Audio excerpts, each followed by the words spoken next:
Hey guys, welcome back. As you have seen on the thumbnail, it's what if Naruto was crush of Ino. Like and sub if you haven't already for the algorithm, and let's begin. 𝐫𝐸𝐵 didn't know what to think when he first saw the names of his genin team. A few months prior it had been discussed with his father that he would be manning the current generation of the Ino Shikacho cell, but he should have known that the old man had grown senile as soon as he saw that wry smile. What he received was something that had thrown him for a loop. He got 2/3 of the aforementioned team, with the latter portion swapped out for the village's Jinchuriki. He had nothing against the kid, in fact, he found his can-do attitude to be charming, but why him? He asked his father the reason behind his sudden shuffling, but the Hokage merely chuckled and told him to see for himself. You'll get wrinkles with all that worrying. He glanced over to the dark-haired beauty walking beside him. Her pink lips quirked into a cute little smirk that always managed to strike at his heart. I'm not worrying.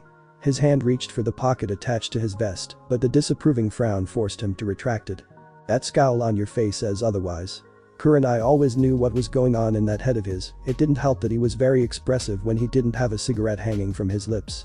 Just thinking what I'm going to do with this team, he sighed, the academy coming into sight as well as the multitude of jonin picking up their respective teams. To be honest, I thought I'd have it easy. The Ino Shikacho came pre-built, I just had to teach him a few things here and there and call it a day, but now I've got a wrench in that plan. Kurenai hummed, Uzumaki Naruto. She wasn't a stranger to that name, at this point who didn't know it. But she heard it quite a lot from the Hyuga's heiress. The girl spoke highly of the boy, even more so in the recent months. Personally, she had never gotten the chance to speak to him. He rarely roamed the streets, and if he did he was accompanied by Inoichi's daughter. What a strange dynamic those two were. Yeah, I can't say I know what the kid can do. Last I heard he failed 2 of his previous graduation exams and seemed to be on the verge of failing his 3rd. Suddenly he's the hottest thing on the block. 𝐫𝐸𝐵 said before letting out a grunt. I'm sure you'll figure something out. Positive thoughts, 𝐫𝐸𝐵. She placed a hand on his shoulder. Now let's not keep them waiting. Kakashi's already filled that quota for us. He laughed, oh those poor kids. The pair of jonin were led to the classroom where their teams were waiting. By the time they got there, it had cleared a little, with a select few teams anxiously waiting for their instructors. Teammate, I am Yuhi Kurenai, your jonin instructor. Please, follow me. She turned to 𝐫𝐸𝐵, remember, positive thoughts. Kiba, Hinata, and Shino walked down the aisle of tables as they approached the dark-haired woman. Of course, the Inyazuka heir was a little ecstatic over her appearance, but said nothing other than bearing a large grin. Hinata smiled at Kurenai, pleased that she would be under the tutelage of a familiar face and someone that she could work with, but that did not stop her from sending a forlorn glance at her crush. Shino was, as per usual, hard to read behind his high collar and dark glasses. And no smoking, 𝐫𝐸𝐵 grumbled to himself, how would she know? Right, named Sarutobi 𝐫𝐸𝐵.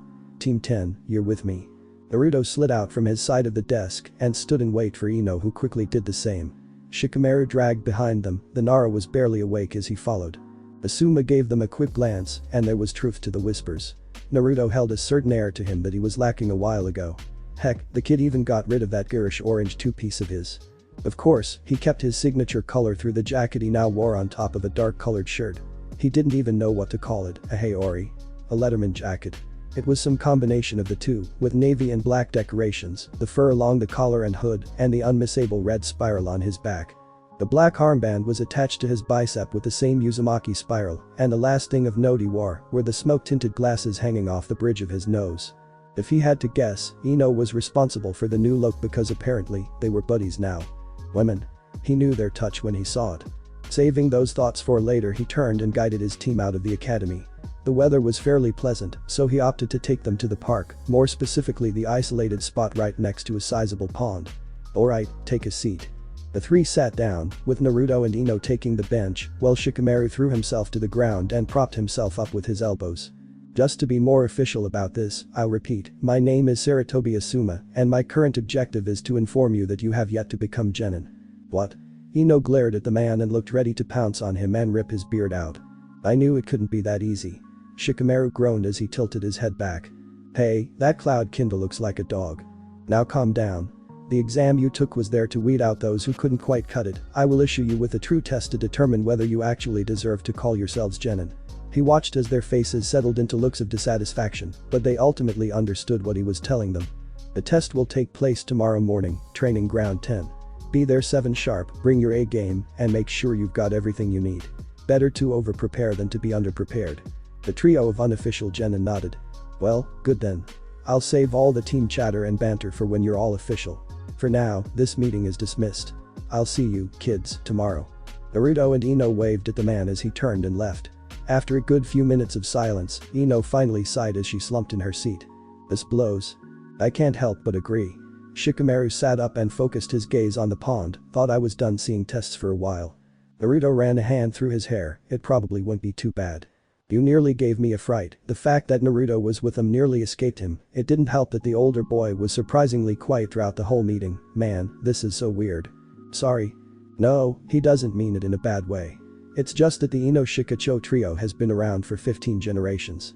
This is the first time in our clan's combined history that a member has been excluded. Although Ino was happy to be paired with Naruto, it was still so strange. They had been prepped all their lives for this, and suddenly it was mostly thrown out the window. "Yeah," Naruto sighed as he took off his glasses and pocketed them. "I feel bad for Choji. I don't want him thinking that I'm replacing him or anything." His concern was becoming an enemy of the Akimichi clan. After all, he did push their current heir aside. "You'll be fine, don't let it eat you up." Shikamaru groaned as he rose from his grassy seat. "Shika's right," Ino playfully bumped his shoulder, "just focus on tomorrow." She smiled at him, and although it didn't completely brush his worries away, it was enough to calm his mind. "Thanks, guys." "Yeah, don't get sappy. I just know there's going to be a meeting about this, best get going before my mom yells at me." The lethargic Nara scratched his jaw as he let out one last yawn, eyes momentarily drifting to watch the clouds in their transit. "You're right." Ino groaned as she also stood up from the bench. "Good luck with that." Naruto chuckled as he exempted himself from their mess. They told him not to think about it after all. "You're not coming with me?" Ino asked, a pout slowly forming as Naruto sat unmoving. "Think I'll just sit here for a moment, I'll catch you tomorrow." Ino narrowed her eyes, there was something he wasn't telling her.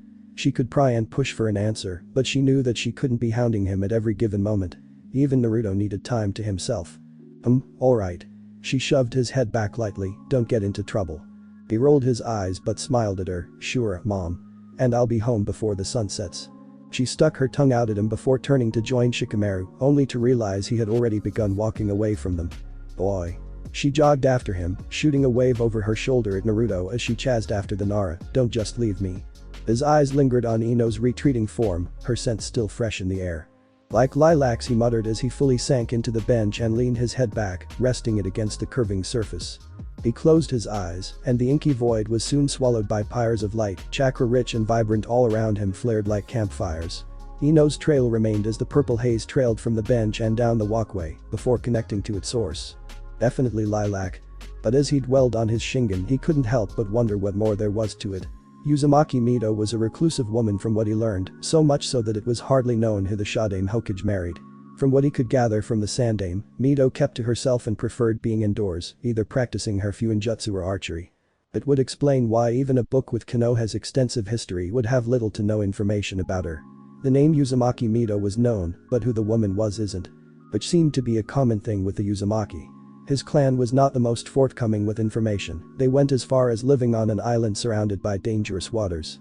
He had little to work with. He wondered if his mother also possessed the shingen and just never brought it up. But he wasn't completely lost.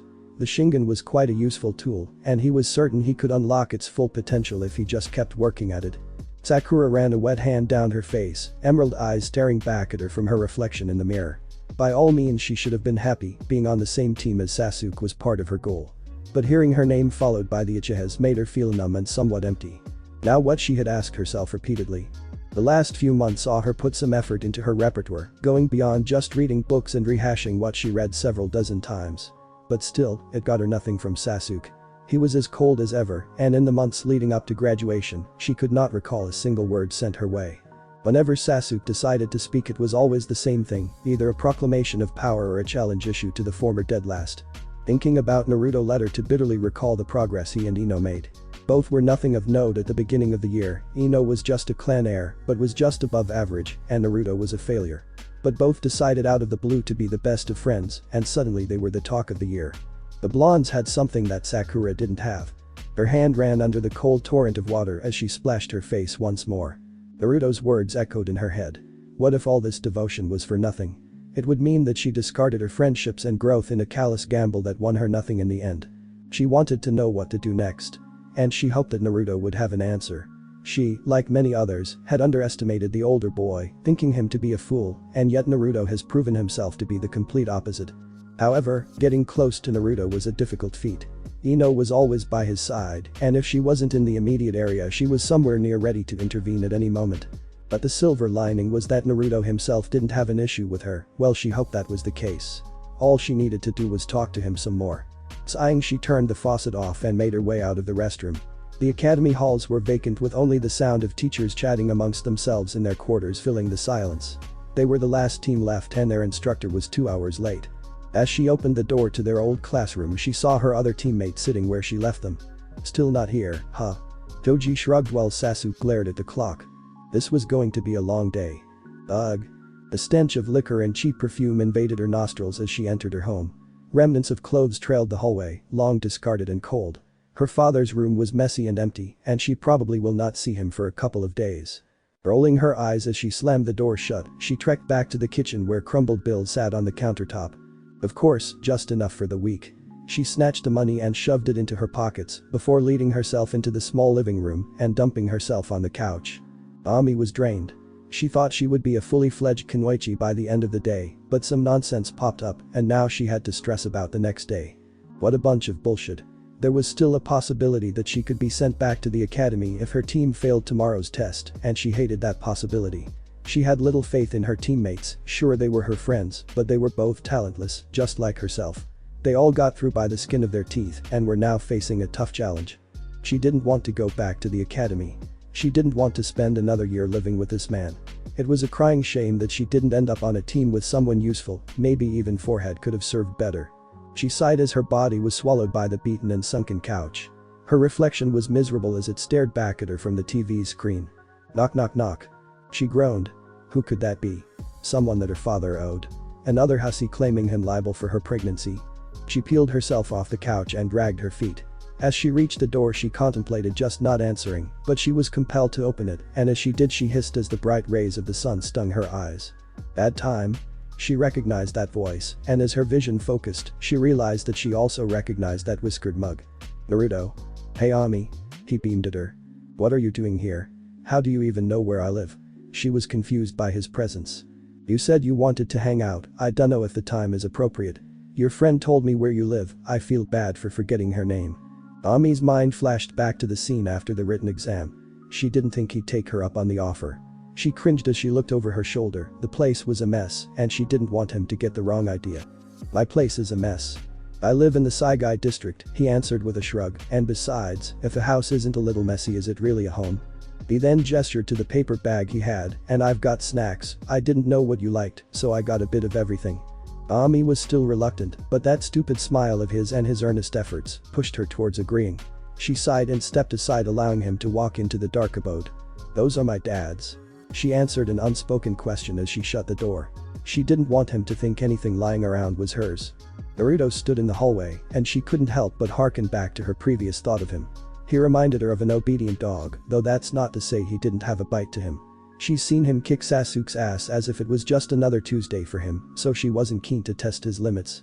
She walked past him and led him to the living room where she silently instructed him to sit. He plopped down and sank deep into the couch. He couldn't help the chuckle that escaped his lips. What? She asked with a hint of suspicion. Nothing, nothing. It reminded him of his old and beaten couch. HMPH. She decided not to press any further. Ami was stumped. She didn't know what to do now. She never expected her invitation to be accepted in the first place. What do people their age do for fun? The purple-haired girl scratched her head, resisting the urge to pull on her locks out of frustration. Maybe they could watch a movie. She turned to the TV cabinet and with hope she scurried to the lower section where rows of tapes were set in disheveled order. As she skimmed through the boxes she could only cringe as the titles and the content grew more raunchy and inappropriate. Films with the seal of approval of someone named Jiraiya piled next to her as she desperately sought out something they could watch. Why did her father have all these things out in the open? This looks pretty neat. She heard Naruto speak up. She turned to face him, only to see him squatted next to her with a box in hand. She peeked over his arm and saw a rather ominous-looking box art with a lone tower concealed by thick red clouds. The Phantom Fortress. She mouthed softly. Well, it looked sensible and lacked any seal of approval from the unknown man. Seeing no other option, she took the box from his hands and placed it aside as she threw all the other tapes back in their place. The two settled on the couch and waited as the screen turned black and unsettling strings played a murmur. Scrolling text set the tone and she felt Naruto seize up. Is this a ghost movie?" he asked. "I think so," she saw panic in his eyes. "Wait, don't tell me the rough and tough Uzumaki Naruto is afraid of ghosts." He seemed to scoff at her accusations. "Me? Afraid of ghosts? There's no such thing." But despite his attempt at bravado, she could see a stray bead of sweat roll down his brow. She snorted, holding back the giggle that threatened to spill from her lips. "So, if ghosts do exist and one just happens to appear, will you protect me?" "Yeah. Dadabeo." She rolled her eyes, but she believed him. From what little she actually knew about him, Naruto was the kind of guy to just throw himself in front of danger for the sake of others. Apparently, her father was like that too at some point. Discarding such thoughts, she focused on the movie. It looked cheap, but maybe that was in its favor. It made everything authentic and added to its overall unsettling and bizarre setting. The snacks that Naruto had provided consisted of chips and candy, but the kind did not matter as they were gobbled up subconsciously as the two teens immersed themselves in the movie. Ami wouldn't admit it, but she was tense. Maybe Naruto was right to be spooked by ghosts. The masked apparition served to instill a new fear into her.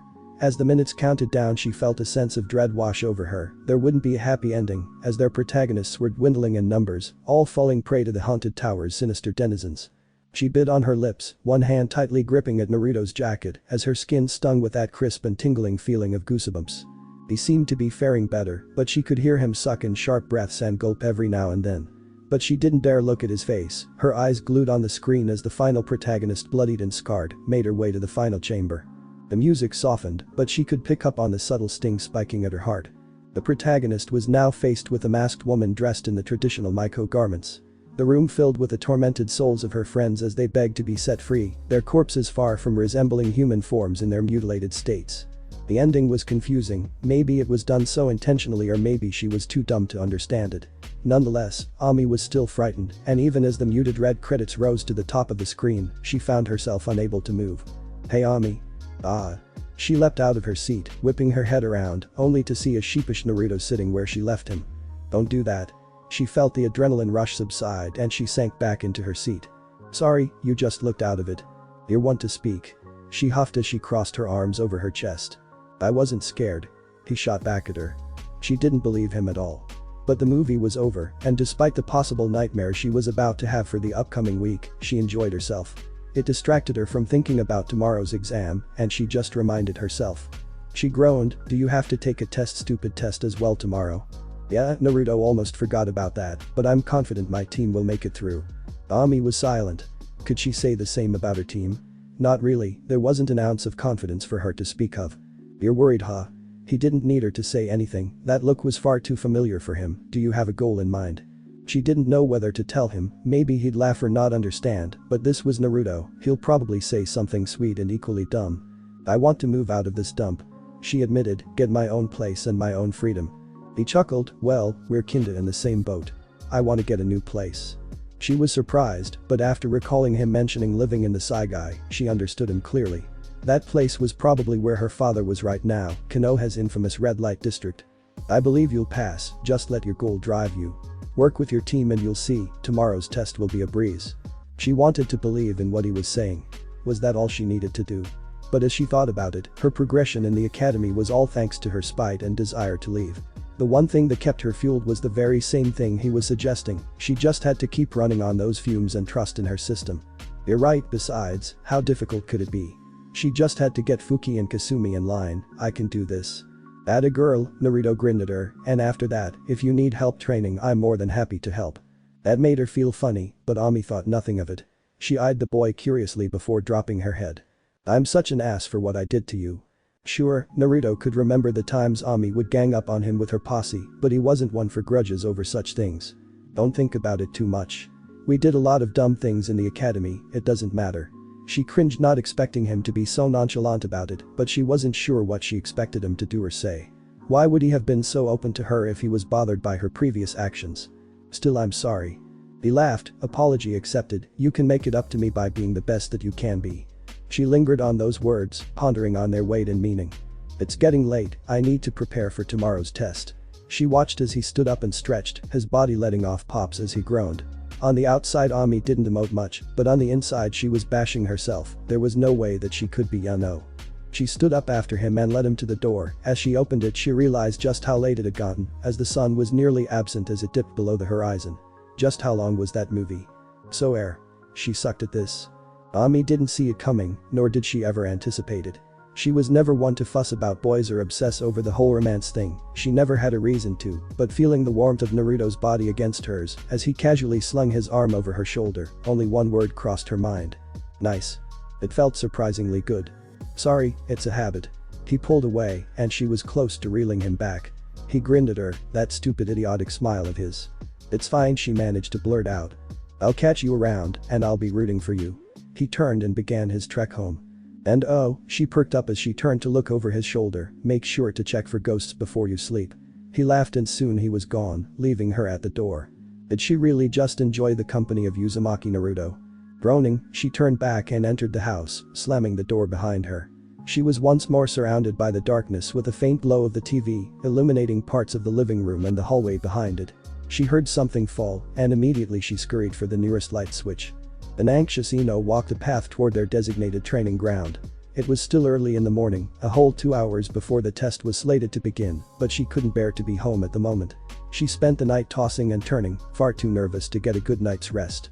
She had downplayed how she felt about the impromptu test in front of Naruto and Shikamaru. Anything could happen, and they could all be sent back to the academy. It will be alright, she needed more than just her thoughts to soothe her anxiety. The field came into sight, a decent-sized clearing with a ring of trees surrounding it.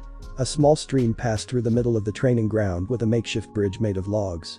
Across from the stream was a row of vertical logs bearing cuts and scratches from past practice sessions. The closer she got, the more she could see of the training ground and in particular a blob of yellow and orange. Her face lit up and her pace quickened. "Naruto," she called out, and immediately the boy's head whipped around. He beamed at her and waved at her. "Oh, hey Ino-chan." She wasn't all too surprised to find him there. He was probably scouting the area or scheming something, but she wouldn't question him, she was just glad that she wouldn't have to wait alone for long. He stood from his seated position and the two met in an embrace. She hadn't seen him since they separated after the briefing with their Jonin instructor. She could not help but wonder what he was up to after their split up. Ino held a little longer than usual, but begrudgingly released the hold, eyes now spotting the blots of ink on his hands and face. "Gyunjutsu?" she asked and his head bobbed. He pointed to the unfurled scrolls laying about and several pots of ink. "I'm getting a little better at it." He sat down, and she followed, curling up next to him and watching as he continued his practice. Gyunjutsu was one of those practices that just scrambled her brain. Not much of it made sense to her, and for some reason that was perfect for Naruto. "So, what are you working on?" "Oh, just a flash tag," he paused, "or an explosive tag, really it depends on whether I get it right or not." He had come to learn that Gyunjutsu was very volatile in nature.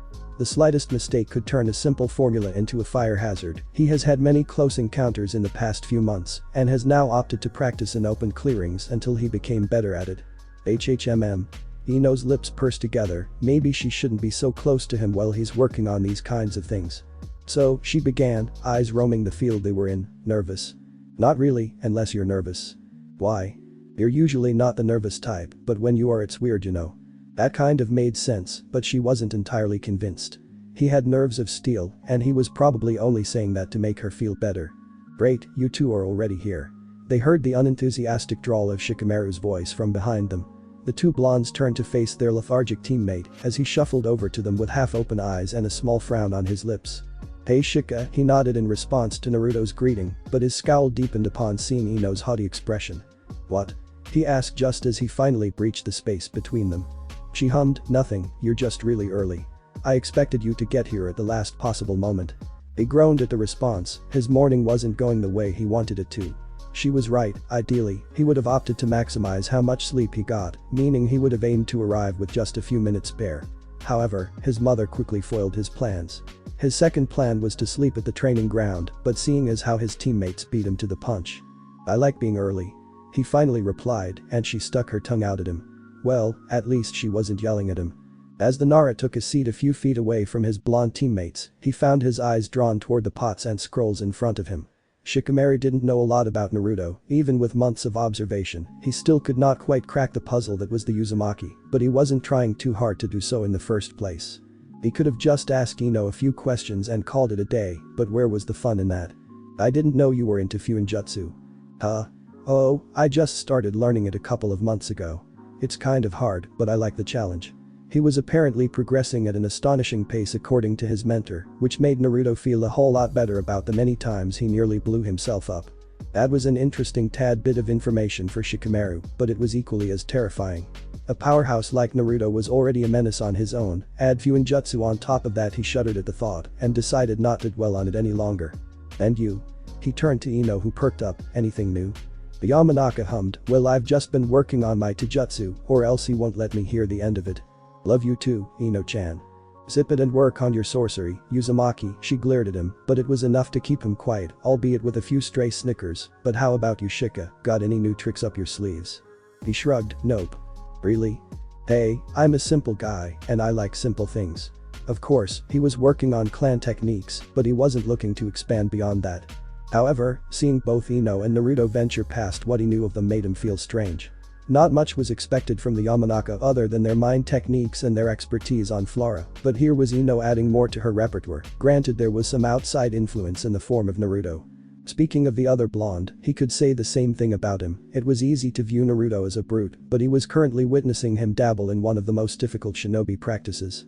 Inara didn't like the feeling that was stirring within him. It felt far too warm and erratic for his usually languid nature.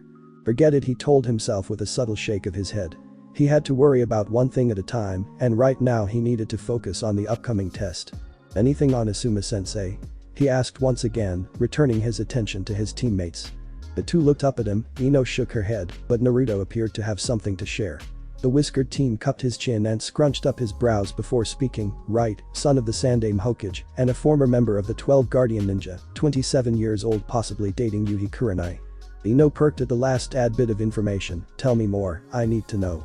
"Save that for later, is all of this valid?" Shikamaru asked with a hint of curiosity, ignoring the glare that Ino was sending his way. "Yup," Naruto proclaimed, "though take the last one with a grain of salt." Shikamaru nodded. He was somewhat familiar with the relation between Asuma and their Hokage, but he was not completely sure about it until now.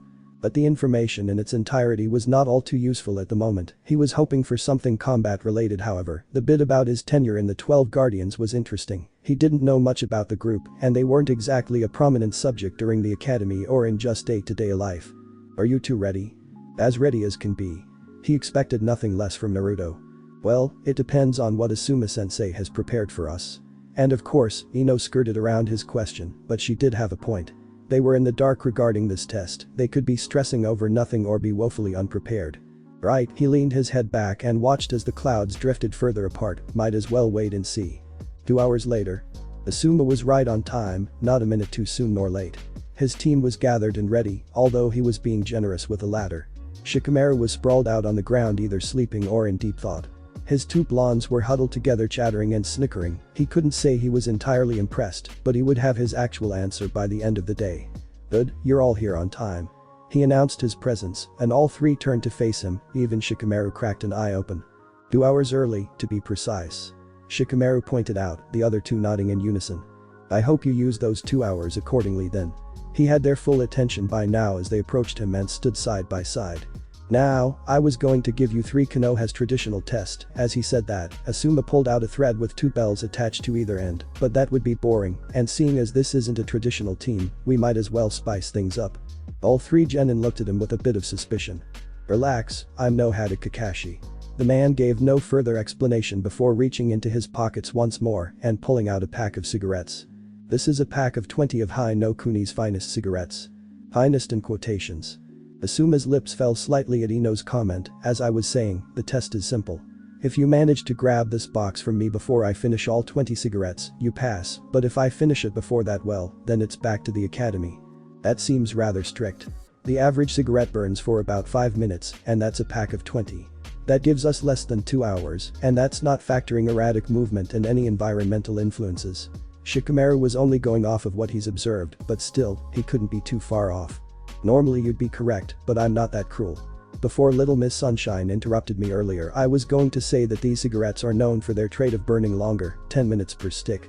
Of course, with a bit of finesse on my end, I can make them burn longer. You won't have to worry much, just know you have 3 hours and 30 minutes. That's still not much time. Ino pouted, but it was better than what 𝐫𝐞𝐬𝐻 had concluded. It's just the reality of the job, sometimes you gotta work with the hand you're dealt with. Wait, so you're just going to go through a pack of 20 in 3 hours? I can't imagine that being great for your lungs. Upon Naruto raising that point, his other two teammates came to the realization that he was right. He's right, you know those things are bad for you. The second blonde interjected with a haughty tone. 𝐫𝐞𝐬𝐻 cracked a smile as he decided to add his own 2 cents on the matter. You're not exactly setting a good example for us. 𝐫𝐸𝐴 on the other hand was not amused. He already had to deal with not just Kurenai, but also Guy concerning his habit. Look, I have ways of mitigating the side effects. He then cleared his throat, but I have to ask you not to tell Kurenai about this. Ino's eyes seemed to glimmer with mischief. What if we told her? You can always just let us pass and she'll never have to know about this. Are you trying to blackmail me? I don't know, am I? Ino, don't push it. Naruto could see the look in Asuma's eyes. It was the same look that the Hokage had whenever he was thinking of the punishment back when he used to prank him. That's gutsy of you, that's it, I'm adding a new challenge to the test. Ino's haughty expression fell into one of dread. Wait. Asuma-sensei, let's not be hasty. The Jonin snorted, too late to be regretful now. In addition to trying to get this pack, you'll also need to find me. Ino's mouth opened in preparation for protest, but she quickly shut it, a thought crossing through her mind. Did he know? Her eyes darted over to Naruto, the boy seemingly sharing her thoughts. 𝐫𝐸𝐻 watched a brief interaction unfold with a hint of suspicion. Something was amiss. He expected Ino to cry in outrage, but she was surprisingly calm about what they were just told. The Sarutobi scratched his head. Well, that was odd. Well, I'm going to assume we're all in an understanding of the test parameters, but just to be sure I'll run by them again. You have 3 hours and 30 minutes to acquire this packet from me. I'll be roaming the village and you'll need to find me. All but lethal force is permitted. Understood. They all nodded, and with that Asuma was gone, signaling the start of the test. 𝐫𝐸𝐻 sighed. This isn't exactly what I had in mind. The test was more troublesome than he originally imagined. Initially, it was bothersome, but then Ino made it a pain in the ass by opening her big mouth. Speaking of the Yamanaka, she was oddly quiet as well as Naruto. He turned to watch his teammates, and he found Naruto squatting with Ino looming over his shoulder. What are you two doing? SSSHH, Ino hushed him, got anything? Naruto hummed for a moment before nodding, his glasses sliding the bridge of his nose. He's actually close to the flower shop, on a rooftop about 4 blocks to the west. Nara blinked. Wait, what? The pair turned to their confused teammate and suddenly realized that he was as oblivious as their sensei. Right, long story short, just know that Naruto has some crazy sensory technique. He can find anyone based on their chakra. Ino's explanation was scuffed, but 𝐫𝐸𝐻 got the gist of it. Naruto, buddy, you've got to clue me in on these kinds of things next time. He couldn't help but chuckle. The blonde continued to surprise him. Naruto was the last person he expected to have such sensory prowess. Sure thing, Shika. So, we need to come up with a plan. Got anything? Yeah, got anything in that think tank of yours? Ino goaded. He, in fact, did not have a plan, but he could put something together. Tell me what you guys can do, and maybe my think tank can come up with a strategy. Asuma could only wonder what the genin were plotting. If it were any other team they would have been scrambling to find him, but those three were smarter than that. He had the opportunity to go through all of their academy files the previous night, and he was certainly surprised by what he read. 𝐫𝐸𝐻 was an exceptional Nara, but still possessed their lazy nature, which was something he'd have to iron out of him. Ino supposedly showed promise in Taijutsu and Ninjutsu, the former being a surprise considering the Yamanaka and their aversion to close combat. No doubt this had something to do with Naruto. On the topic of the Uzumaki, he was the most well-rounded of the three, with his most notable trait being his absurd strength. As insightful as the reports were, Asuma knew they weren't an accurate representation of his team. 𝐫𝐸𝐻 always did the bare minimum. Ino skirted just above where she wanted to be, and Naruto was still an outlier. Leave it to the old man to give me a headache. He pulled out his 4th cigarette, eyeing it before looking up at the sun as it hovered above. They still had plenty of time left, but the anticipation was killing him. What exactly were they scheming? And as if right on cue, he tilted his head to the side as a projectile shot past his head and crashed into the billboard behind him. The force behind that throw was something else. He would have definitely gotten a concussion if he hadn't dodged it. I was starting to get worried that you couldn't find me. I've got a knack for finding people. Naruto landed on the rooftop, and the two had a stare down. Is that so? Where are the other two? Naruto shrugged. Dunno. Asuma wasn't given a chance to further the conversation as the blonde shot forward at impressive speeds. The Jonin was spry enough to take on a defensive stance as Naruto collided with him, his shin crashing into his raised arms. He winced as he felt the impact go through his body and push him back. They weren't kidding about him hitting like a brick house. He ducked under the following kick and tried to sweep the blonde's grounded foot, but Naruto was quick enough to leap back and create some space between them. "What have you been eating? You nearly broke my arm there." 𝐫𝐸𝐴 clenched his fists as he stimulated the feeling back into his arms. "A lot of greens," Naruto shuddered for a moment, a particular bold-haired boy crossing his mind, "and a lot of training." 𝐫𝐸𝐴 looked down at the cigarette in his mouth. It was still glowing with hot embers. He gave it a good 3 minutes before he needed to switch to a new stick. "Right, don't get hit and keep an eye out for the other two." He readied himself, lowering into a standard stance. Resorting to his knives would be overkill at this point. On the opposite side of the rooftop, Naruto closed his eyes and the world around him lit up with various colors as chakra flared to life. 𝐫𝐸𝐴's chakra was a blend between yellow and green with hints of amber. It was refined and sturdy with a few stray wisps. All it took was the man's chakra pulsing for a moment for him to quickly take a step back, narrowly avoiding a fist to the gut. He continued to monitor the pulses, each attack meeting the air grazing his jacket. He just needed to keep him busy until everything was ready. Naruto ducked under a hook and moved as fast he could, his arms wrapping around his sensei's abdomen as he swiveled to his back and hoisted him over his head. 𝐫𝐸𝐴 was baffled by the maneuver, not expecting to be so easily carried, but at the last second before impact with the ground, Naruto felt the weight in his arms shift, and rather than feeling flesh hit the concrete, rather he heard the crunching of wood and splinters embedding into the sleeves of his jacket. 𝐫𝐸𝐴 huffed a sigh of relief as he stood from a building across, having just enough time to witness the log he swapped places with explode into bits and pieces. He was going easy on Naruto, but even with that fact in mind, he could not help but be impressed. He estimated that he could give some Chunin a run for their money, heck maybe even some Jonin if they underestimated him. 𝐫𝐴𝐵 no Jutsu. The Jonin grunted as he was forced to retreat further back, watching as an identical copy of Naruto rushed after him while the original, well at least he assumed that was the original, stood back. And he can make solid clones, just great. The clone gave him very little breathing room as it rushed him down. 𝐫𝐸𝐴 avoided all the attacks, not daring to cushion any of them, lest he wished for a broken limb. This clash between the two went on for a solid minute before 𝐫𝐸𝐴 spotted an opening, his knee breaching the clone's guard and smashing into its sternum. The hit was enough to dispel the duplicate, but much to his chagrin, 2 more took its place. Right, crazy reserves. That one fact slipped his mind. Naruto could potentially keep creating more clones to keep him occupied. He spat out the cigarette from his mouth as the now burned up stump hit the ground. He looked up and watched as the clones stopped in their tracks, his eyes narrowed, just as his hand clutched a pack of cigarettes from his pocket. "Ino, Shikamaru, now. What's up, kid?" Dynamic entry. 𝐫𝐸𝐴's eyes widened as Ino appeared from behind him, her foot poised and ready to smash into his face. How did she know that move? Did she train with Guy? His questions would go unanswered as he chose to abandon the rooftop and leap onto another, just as Ino made contact with the ground. Now he had to deal with 2 blondes, 4 counting the still lingering clones. "Glad you could make it." Naruto turned to his best friend. "Couldn't let you have all the fun. You ready?" she asked him, and he nodded in response. 𝐸𝐴𝐵 no Jutsu. A dozen or so clones sprang to life in thick plumes of smoke, obscuring the pair from 𝐸𝐸𝐴's vision. As he peered through the smoke, he could see the moment of shadows before the army of clones burst forward, bridging the distance between the 2 buildings. Immediately he was on the defense, ducking and weaving the flurry of attacks as each clone scrambled to get a hit in. He was surrounded in all directions and could barely see an opening. As he continued to combat the clones, he suddenly heard a thud, and looking at the source of the noise, he spotted a kunai lodged into the ground next to him, a tag sizzling and ready to go off. He acted on instinct and leapt into the air, anticipating a large explosion, but as the tag burned up instead of a fiery burst, the entire rooftop was instead engulfed in a thick dark smog. A dud. They were planning something that he didn't like. Thinking fast, he used a simple Futon technique, blasting a burst of air from his lips. The gust swirled around before dispelling the smoke, revealing even more Naruto clones, the roof now flooded by mops of golden hair. His eyes quickly scanned them all for a hint of the real one. He found one hanging back near the edge of the roof, and just like prior, the real Naruto seemed to be watching his clones do all the work. "If I can take care of him."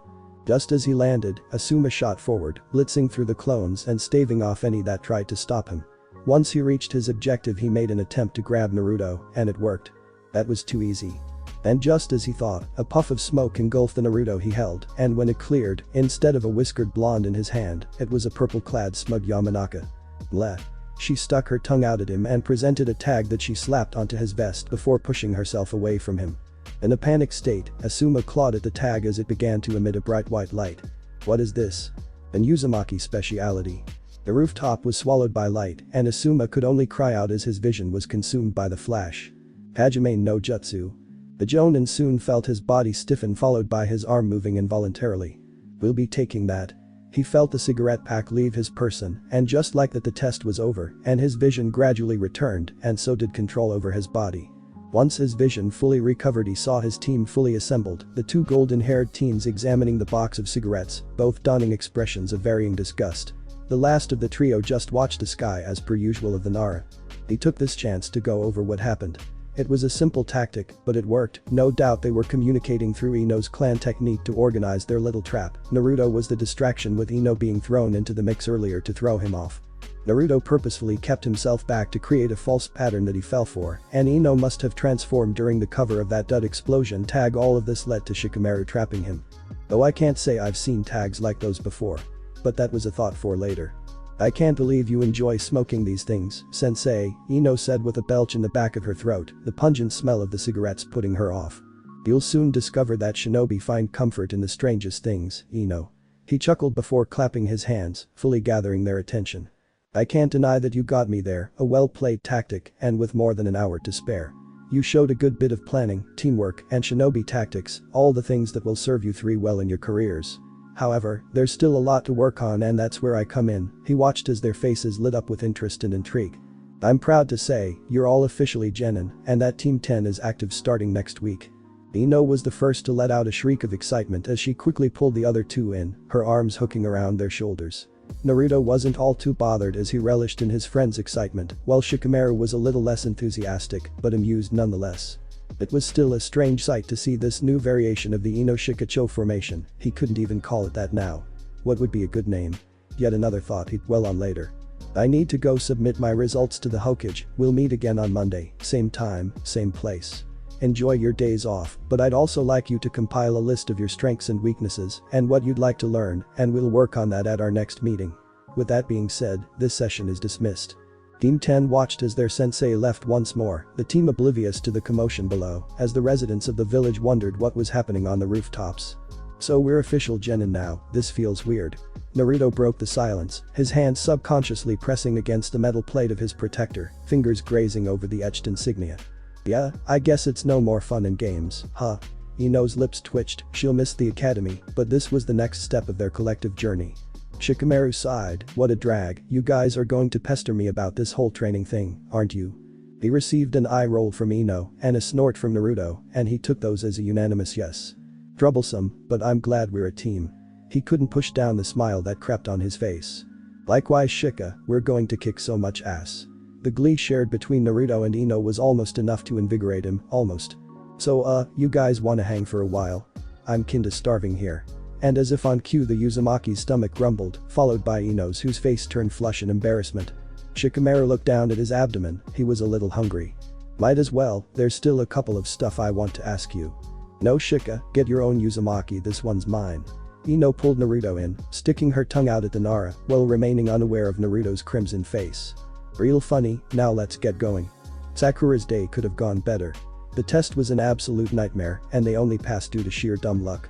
She endured embarrassment at the hands of that man, and at the end of it all she felt terrible, and to make things worse, she may have soured her standing with Sasuke, what little she had to begin with.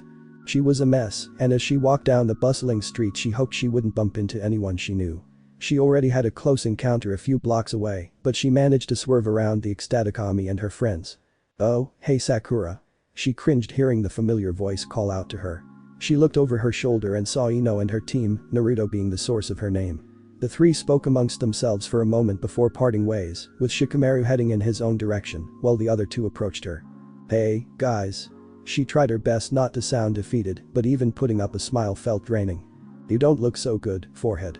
She didn't even have a rebuttal for Ino's jape at her. "Now don't you mean, Ino?" Naruto chastised her friend, garnering only a pout in return. "How'd you guys do?" He turned to her, a sincere smile that had more warmth than she deserved, but she wouldn't complain. "Well, we passed," she said, trying to sound a bit happy, and of course, they weren't buying it. "But I wasn't much help," she answered honestly, surprising even herself. "I need to get stronger and stop being such a burden." Ino could not help but sympathize with her former best friend. She looked pathetic in her current state.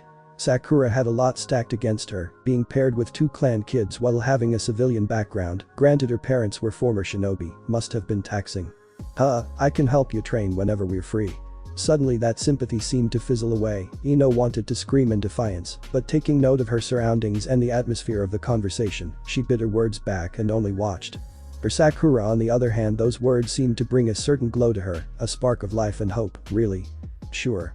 Naruto grinned at her. What are friends for? Friends? She turned to Ino, the two briefly sharing a look. Pain, frustration, anger, regret.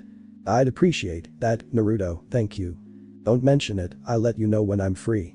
She could sense Ino's agitation, and lacking the energy for a confrontation she awkwardly smiled. I better get going, I'm beat. Bye, you guys. Rest easy.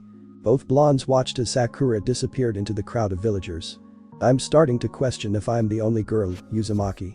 The confused Naruto turned to Ino. Wah. The other girls will have to acknowledge me as the first and most important one. Ino, what do you mean by this? She did not elaborate as she walked in the direction of her home. Ino, what do you mean? The few villagers watched the exchange with a chuckle shared among them. There was something about how the sunset made her skin glow that made Naruto just stand there and look at her. Of late he's been taking note of the small things that he liked about her, the merry tune she hummed while working, how soft her skin felt against his, the way her nose crinkled when she laughed. There was so much, some that maybe not even she knew about. Was it normal to feel like this about a friend? Hello? Is anyone in there? He blinked, feeling Ino's fingers tap against his forehead. Oh, sorry, got distracted. Ino rolled her eyes. Naruto, I know I'm the prettiest girl around, but you need to pay attention to me when I speak. This time it was Naruto's turn to roll his eyes, but Ino did take note of his lack of denial of her statement. As I was saying, we've got a short shift tomorrow at the shop. After that Dad wants to take us to his workplace or whatever. Oh, the T&I department. What will we be doing there?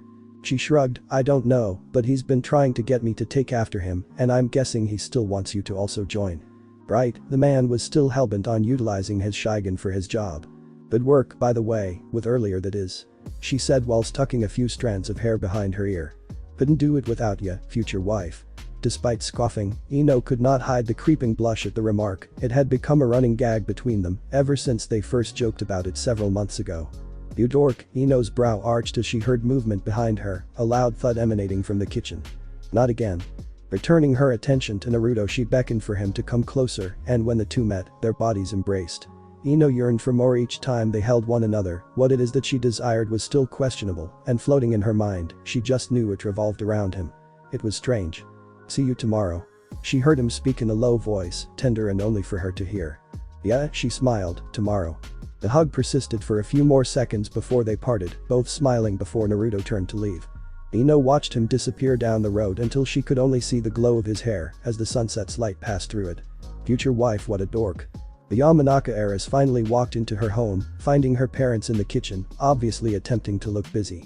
You guys are such children sometimes. Us? Honey, we're just up preparing supper.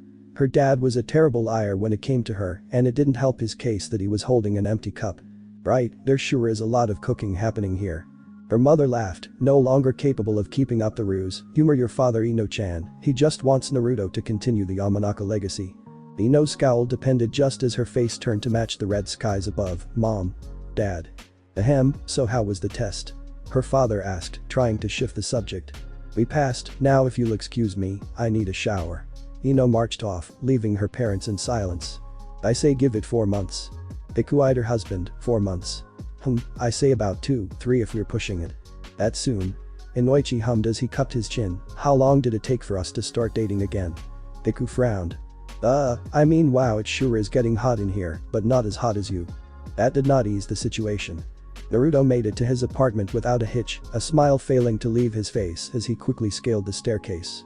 He quickly made it into his home, but just as he stepped in he saw an envelope sitting on his coffee table. He cautiously approached it, quickly using his Sharingan to search for any intruders, but found none. Maybe it was from his mentor. But he would have just sent a toad with a message. He picked up the envelope and examined it. It was of high quality with a red spiral insignia keeping it sealed. Flipping it over to its front, he carefully read the writing. To the son of our land. Morning came before Naruto could fully appreciate the calm of the night. His mind had been preoccupied by the contents of the letter he had received. The words, although few, were heavy with their implications, if any of them were true. As the light cut through the darkness of his room, he couldn't help but glance at the folded piece of paper resting on his nightstand. It wasn't a dream, he told himself as he slowly sat up and brought his feet down on the decrepit wooden floor. He emptied his chest with a heavy sigh before retrieving the letter. Unfurling the paper, he looked it over, scrutinizing every detail that wasn't dotted down in ink. The paper itself was undoubtedly expensive, nothing he's ever been able to afford. In fact, it reminded him a lot of the gold standard paper highly sought after by Fuinjutsu practitioners. The borders of the paper were framed with red streaks, with each corner possessing the Uzumaki spiral. It gave off a thick, rich aroma that he couldn't quite pinpoint, somewhere between perfume and wood. Dear Naruto. The letter began with his name written delicately and with care. I'm not one for letters, I find them difficult to write and don't know what to say. I will begin by introducing myself. My name is Akira, and like you I am an Uzumaki. I write to you on the behest of our Lord. You may have many questions and we have the answers, but I'm afraid I can't provide them just yet. The Uzumaki clan is alive and well, the process of rebuilding our nation nears its completion, and once all is done we will await in anticipation to accept one of our own in open arms. There is much to discuss with you in particular, but until that time comes I encourage you to explore our temple within Konoha. I'm sure there is much to learn there. However, I must ask you to keep this letter between us and the status of the Uzumaki a secret. We still are not sure how other nations would react to this information.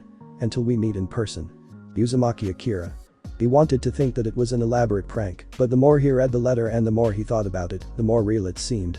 The writer, Akira, was correct about him having questions prior to receiving the letter, but with the revelation of his clan being alive and on its way to rebuilding, he had even more questions. This has been quite the year so far. He sighed, and despite his weary expression, Naruto was ecstatic about the news. If this was indeed true, then he had family. He just had to wait, right? But for how long? And why was there interest in him? Was Ino right?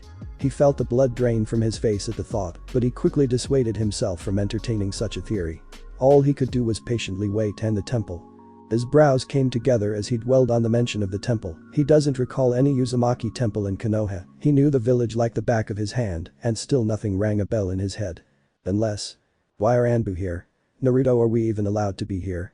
Well, they've never stopped me before. I guess I solved that mystery now. He chuckled to himself. All these years and his clan possessions have been right underneath his nose, but I need to make sure first. His thoughts were cut short, however, as he heard a knock on his door. Getting up from his bed, he made his way to the entrance, and after making sure that he was presentable, he opened the door. His face immediately lit up with a smile as he saw Ino waiting for him, a sentiment she returned with her own beam. I didn't wake you up, did I? She asked, a hint of tenderness in her voice. He shook his head. Been up for a while actually, wanna come inside? Not for long though, turns out there's a clan meeting that's going to take up most of the day. She said, less than enthusiastic about the day's proceedings. She saw sympathy in Naruto's eyes as he led her into his apartment, which was looking more livelier. I thought you guys had a meeting last time. She heard him ask just to shut the door. She sighed and plopped down on the sofa. Yeah, but that one was cut short because things weren't final. She watched him circle around for a bit before turning the kettle on. It was still surreal in some way to think that she'd be spending this kind of quality time with Naruto. A year ago she would have completely gagged at the thought. The passage of time was a funny thing in hindsight. This team thing really bothers them that much, huh? He asked as he began making tea, taking caution to remember Ino's specific way of drinking hers. But Naruto couldn't help but also think it extended beyond just that. He could imagine that some had a problem because it was specifically him that took Choji's spot on the iconic team. Ino groaned, they'll get over it, but it's still a pain. She said as she adjusted her position on the seat. Her father told her not to worry about it, and she believed him. That didn't change how much of a nuisance it was. If only she could fast forward time and get it all over and done with. Naruto chuckled but hummed to her words in agreement. He was soon done with her cup of tea and carried it over, the Yamanaka heiress accepting it with awaiting hands. She inhaled the rich aroma of the brew before taking a few cautious sips, so as to not sear her tongue. Naruto watched on with bated breath, but soon relaxed upon seeing her pleased expression. Thanks, babe. She said, a coquettish smile accompanying her words. Naruto sighed but reminded himself that it was no use bemoaning such behavior from his friend, it would only fuel her even more. He instead joined her on the sofa and left her to do as she pleased, her legs quickly being thrown over his lap. For a good few minutes they sat in silence with only Ino's tea sips filling in the vacuum. Naruto suddenly jolted, surprising Ino, who nearly spilled what remained of her brew. She glared at her friend, but that was quickly taken over by curiosity as she watched him stand up, careful to scoot her legs away and disappear for a few moments. She peeked over the sofa back whilst holding back the urge to question him. Soon enough Naruto returned with a folded paper in hand, rejoining her on the couch and surprisingly returning her legs to their original position on his lap. "Read this." He held out the paper for her to grab, and as she did, she was briefly astounded by the texture of the paper. Setting down her cup, she then unfurled the paper and squinted as she was met with dark swirling ink splotches. She wasn't even sure whether they were moving or if that was just her mind and eyes playing tricks on her. Ino turned over to Naruto with a quizzical glance and raised brow. "I can't." He blinked and took it back, and from what she could tell he was seeing something that she couldn't. She saw his eyes light up. "Of course. Duh." He palmed his brow in a moment of realization. "It's encrypted." It explained why he just found it sitting in front of his door like that. Even if someone else had picked it up, they wouldn't have been able to read it in the first place. "Huh? Right, sorry." He turned to face her. "This is a letter from the Uzumaki clan." She could not hide her surprise. "An old letter?" she asked. Last she remembered they were said to be mostly gone, reduced to a few members. He shook his head. "No, turns out my clan isn't as dead as the world would like to think. I was skeptical at first. And so was Ino. But something tells me this isn't some prank. Especially now that I know the letter is encrypted." They also mentioned a temple. "I don't know about you, but the only thing that comes to mind is a place with mysterious masks, and the one place Uzumaki Naruto can freely visit despite there being Anbu all over the place." "Wait," Ino blinked. "The spring. I guess that would explain it just being basically abandoned." Her eyes flickered towards the letter before settling on Naruto's face. "Naruto. Should you be telling me this?" It felt like this was supposed to be a big secret, the kind of thing clans prefer keeping amongst their members. He scoffed as he gently placed the letter on the coffee table. "And why shouldn't I?" Her face scrunched up. "'Cause, you know, clan secrecy and whatnot. That kind of stuff is important. And you're my best friend and someone I trust. I don't like keeping things from you," he admitted solemnly. Every day it ate away at him because he was too afraid to tell her about his status as a Jinchuriki. He feared how she would react. He was scared that their friendship would cease and that she would look upon him with disgust like the rest of the village. It would hurt, and he didn't want that to be a reality. However, he knew that he would have to come clean eventually. Ino on the other hand sat in silence as she dwelled on her thoughts. It never ceased to surprise her how much Naruto valued their friendship. It's not that she didn't feel the same way, it just felt undeserved. I guess this is what being humble feels like." She sighed. "What am I going to do with you, Naruto?" He flashed her that stupid lovable smile of his. "Fine. So what does the letter actually say?" she asked, giving in at last. He hummed as he picked it once more and quickly skimmed over its contents. "Well, they're rebuilding, have been for quite some time. They're interested in meeting me but can only do so when they think they're ready. And that I should go to the temple if I wanted more answers." The clan once thought dead, not actually being dead, was surprising. Granted, she did not know anything about her friend's clan in the first place. However, the sentiment remained the same. Still, it made her wonder about their interest in Naruto. Someone must have been keeping tabs on him for them to even know about his whereabouts, and the timing of the revelation was strange, but she could not fully question it. "You're going to check out the temple, aren't you?" That place still gave her the creeps, and knowing it had some relation to Naruto's clan still did not aid in changing her opinion on it. He nodded rather enthusiastically. "Yup. And I'm guessing our shifts have been moved around because of the meeting." "Yeah, some other clan members will be working our usual time. So you're free to explore your clan's creepy clubhouse." He snorted at her colorful words. "It's not that bad, you're just a scaredy cat." "Rightfully so, Uzumaki." She shot back. "I don't want to be cursed by your ancestors." She could already imagine the headlines if such things were to befall someone like her. Of course Naruto found her concerns funny, but she could catch the sincerity in his eyes as he spoke next. "You know, I wouldn't let something like that happen to you. I'd protect you with my life."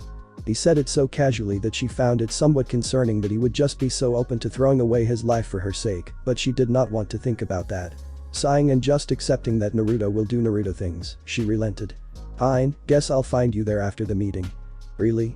You'll join me?" he asked, practically leaning into her with eager eyes. A flustered Ino could only numbly nod, her friend oblivious to their compromising position. "You're the best, Ino," he declared as he punched the air with excitement. Meanwhile Ino could only mutter to herself, "Dumbus."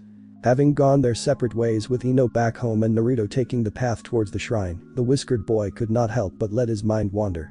What was the purpose of the temple?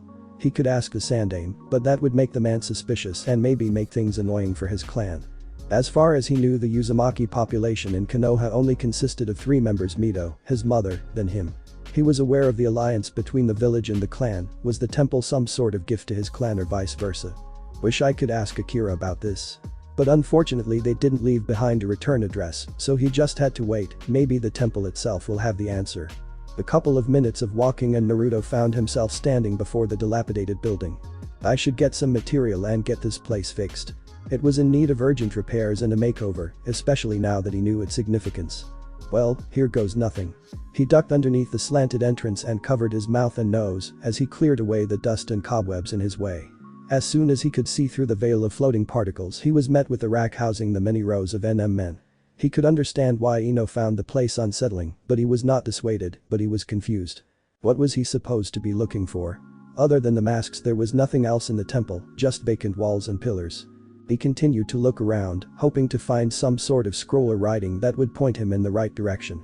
After a few minutes of frustration he turned to using his Shingon to find any discrepancies between what his eyes were actually seeing and the temple's true design. Immediately his focus was drawn towards the masks themselves, each radiating an aura different from the other. There were 26 in total, and of those 26, one made him shudder as a dark atmosphere surrounded it. Okay, I'm going to ignore that one for now, he muttered as he walked towards the wall of masks. He still did not know what to look for despite seeing the chakra exuded by the masks. Perhaps he was supposed to find the right one. But he was reluctant to try them on. Naruto was braver than most, but still he knew when to be cautious. He examined each mask, categorizing them from most pleasant feeling to least. Most ended up sitting in the middle, and he was stumped. This is going to take a while. He sighed as he ran a hand through his unruly locks. Clans had their benefits and often had it easier than your average citizen, but Shikamaru often wondered what life would have been like if he was born in a civilian family. He would not have to deal with troublesome meetings, and that was already a plus for him, but he should be grateful for the life he had. That did not mean he had to like certain aspects of it. He grunted and shifted for the umpteenth time that day. His ass was feeling stiff, and his legs almost felt numb from all the sitting and doing nothing. For once, I think I'd actually like taking a walk. He spoke up, leaning his head up against the wall and lazily staring at the featureless ceiling. I'm running out of snacks, Choji mentioned, a frown pulling on his lips as he checked his stock. Surprisingly, Ino didn't say much as she was lost in thought. This did not go unnoticed by Shikamaru, who glanced over at his teammate. Of course there was only one thing on her mind. Thinking about your boyfriend? He asked, and the reaction was immediate as she shot him a glare. Well, at least she was somewhat paying attention. She huffed and looked away, muttering something he could not pick up on. He'll never understand women. He's not my boyfriend, we're just really good friends. She finally spoke up. Still trying to wrap my head around your friendship, but I get it, Naruto's a strange guy. That was underselling it. Not long ago he knew him as the dead last with seemingly no future, and now he's on the same team with him. Why did yellow-haired people have to be such headaches? Ino frowned as she folded her arms. What's so strange about us being friends? The two boys did not respond, and Ino was left to roll her eyes. In truth, they were all trying to ignore the yelling and raised voices coming from behind the door ahead of them. The meeting had been going on for a little over an hour, and tempers were flaring with each passing moment, with some vibrant vocabulary being passed around. All three just wanted to go home and put this behind them. Ino spoke up once again. What's it like being on a team with Sasuke? Choji exhaled, stressful. I don't hate the guy, but he's a dick. The Akimichi said bluntly, something unlike him. Shikamaru winced. That bad, huh? We try to work with him, but he just ignores us. Sakura at least is trying, but Sasuke, man. Just thinking about it wanted to rile him up. He kept thinking back to their test and how it took them almost failing just to get the last Uchiha to cooperate. Geez, glad I got over that guy. She couldn't imagine being on a team with someone that self-absorbed, no matter how cute she thought they were, and sorry about the whole team thing. I hope you don't hold it against Naruto. He shook his head. Nah, it's cool, he actually spoke with me about that. He said something that surprised the other two. He did? When did that happen? She asked. He hummed as he thought back to the day of the team assignments. Flashback. The day was just not his day. Not only did he miss breakfast, he also learned that he would not be paired with his best friend. It was unexpected. Since he was a kid he'd always known that he would be on the same team as Ino and Shikamaru. That was always the case when it came to their collective clans, and yet here he was stuck with two people he did not know enough about to even consider them acquaintances. It didn't help that they were left to wait for their sensei for almost 4 hours, the man taking his sweet time fetching them and revealing that they still had one more test before they could actually be considered official genin of the village. I wonder how dad's going to react. The defeated preteen could only sigh and think about soothing his worries with something to eat. Oh, hey Choji. He heard a familiar voice, and as he looked up he caught sight of Naruto approaching from his right. The blonde was carrying a bag of what looked like snacks. It did hurt slightly to see him, knowing that the same boy would be taking his spot beside Shikamaru and Ino, but he could not hold it against him. "I was actually hoping I'd bump into you," he said with a sheepish grin, raising Choji's curiosity. "Is there something you wanted to talk about?" The older boy nodded. "Yeah, it's about the team thing." He scratched the back of his head. "I don't know what game the old man's playing with these team placements. I know you guys are supposed to be one team and I took your place, just wanted to say sorry about that." It was awkward, but he could tell Naruto was sincere about it. None of them had a say on team placements. At the end of the day it was the Hokage's decision. "It's fine, a shinobi's supposed to adapt, right?" he said, trying to uplift the mood. Naruto nodded. "But this is a temporary thing, we make Chunin and you guys can be a team." That was true, teams weren't as strict beyond the rank of genin, so what Naruto was proposing was the most likely route for them. But still, it didn't sit well with him that Naruto counted himself out. He still was his friend, and he knew that Ino and him were pretty close. It would feel strange not having him be part of the team. "All four of us will be a team," he said, and he saw Naruto's eyes light up. "But we'll need to come up with a better name than Ino Shikacho Neru. It's kind of a mouthful." Naruto chuckled. That was something he was still trying to figure out for the current team, but Team 10 would have to do. Right. But we still have time to come up with one. By the way, if Sasuke gives you any trouble, just let me know. As tempting as it was to have Naruto at his beck and call regarding Sasuke, he had to learn how to deal with the guy himself. He was stuck with him after all for the time being, so he needed to figure out something on his own and not rely on others. "It's cool. At least I have Sakura to talk to." Which was an odd statement, but she was open to conversations. "I guess. But I want you to know that you've got this, Choji." Naruto beamed at him. "You're a great guy and a strong person. I believe you'll make it work." He could not help but smile. "Thanks man, that means a lot. And here, just bought a bunch of stuff for something, you can have these if I remember they are your favorite," Naruto said as he fished out a bag of potato chips that further uplifted the boy's mood. "Really?" he asked, barely capable of holding his excitement. "Yeah, don't tell Ino though, she doesn't really like it when I spend my pay on stuff like this." He nodded, not entirely paying attention as he was fixated on the green and silver packaging, succulent beef illustrated alongside sliced potatoes. The package was still sealed shut, but he could already smell the beefy aroma, leaving his mouth to water in anticipation. Naruto, realizing that his friend had already ditched reality, sighed, patting his peer on his shoulder and bidding him farewell. Choji bellowed a sound of gratitude, but was otherwise cheerful from the experience. End of flashback. He bought junk food. "That's all you got from that?" Shikamaru asked, which earned him a displeased glare from the girl. Shaking his head, he reflected back on Choji's short tale, pleased that the two boys managed to talk things out and tread some ground. He did not know the exact statistics of the average Chunin promotion, but he had to wager that it would at least take them 2 years before they could achieve such a rank. It could be less, however Shikamaru wanted to be cautiously optimistic and leave some room for disappointment. "Either way, like he said, we can be a team eventually. I don't mind waiting," Choji would say as he savored what remained of his snack supply. Sasuke was a hassle, but manageable, and Sakura was trying to improve what could possibly go wrong in between the present and the future. They collectively agreed, slumping in their seats as they heard the yelling amplify once more. Sometimes the simplest things could be made complex by a case of misunderstanding and confusion. It was easy to attribute convolution based on assumption, and that's where Naruto went wrong. Instead of thinking of the simplest solution, he went around chasing wisdom while far outrunning it. The answer was that easy, too bad it took him multiple hours. Although bearing a smile, there was a look of defeat in his eyes, and he was glad that Ino wasn't around to mock him. He stared at the mask that he had retrieved from the rack and examined it with a hint of ire, the hollow eye holes staring back at him as if questioning his intelligence. The cypress mask possessed an expression that reminded him of some of the aristocrats he would see visiting the old man, except they didn't have a blatant Uzumaki crest centered between the brows. When using his Shingon to examine it, he could feel a rush of familiarity that was quickly overwhelmed by a yearning desire. It was an intense feeling, but he could stomach it after holding the mask for a few minutes. He just had to put it on now, right? Taking a few deep breaths and easing his nerves, he brought the mask to his face, his vision meeting darkness with peeps of light coming in from the sides and the eye holes. He felt the cool feel of the wood press against his skin, and the mask quickly secured itself on his head. "Wait, maybe I should have used a 𝐸." His words died short as his head suddenly snapped back and his body went stiff. That prior feeling quickly washed over his entire body, and Asera's aura engulfed his form like flames upon tinder. He did not let out a sound, other than a grunt as he felt something stir within him. He tried to fight for control, but could only steer his eyes towards his hands as they came together, as if he strung like a puppet. His fingers flowed through the motions of hand seals in an order he was unfamiliar with, a string of 40 or so seals before concluding with the Inu seal.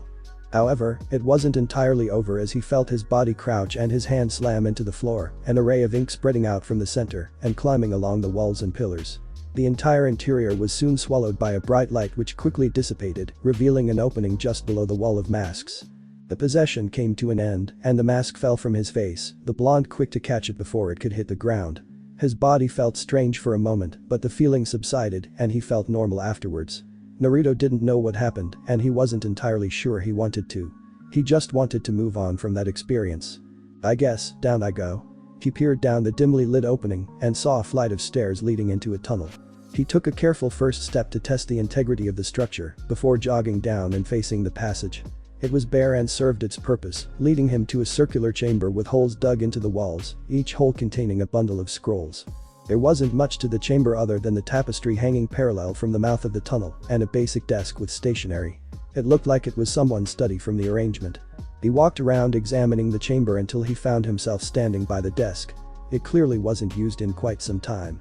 He found a scroll that seemed to be purposefully placed there. Picking it up, he unrolled it and read through it. To whom it may concern.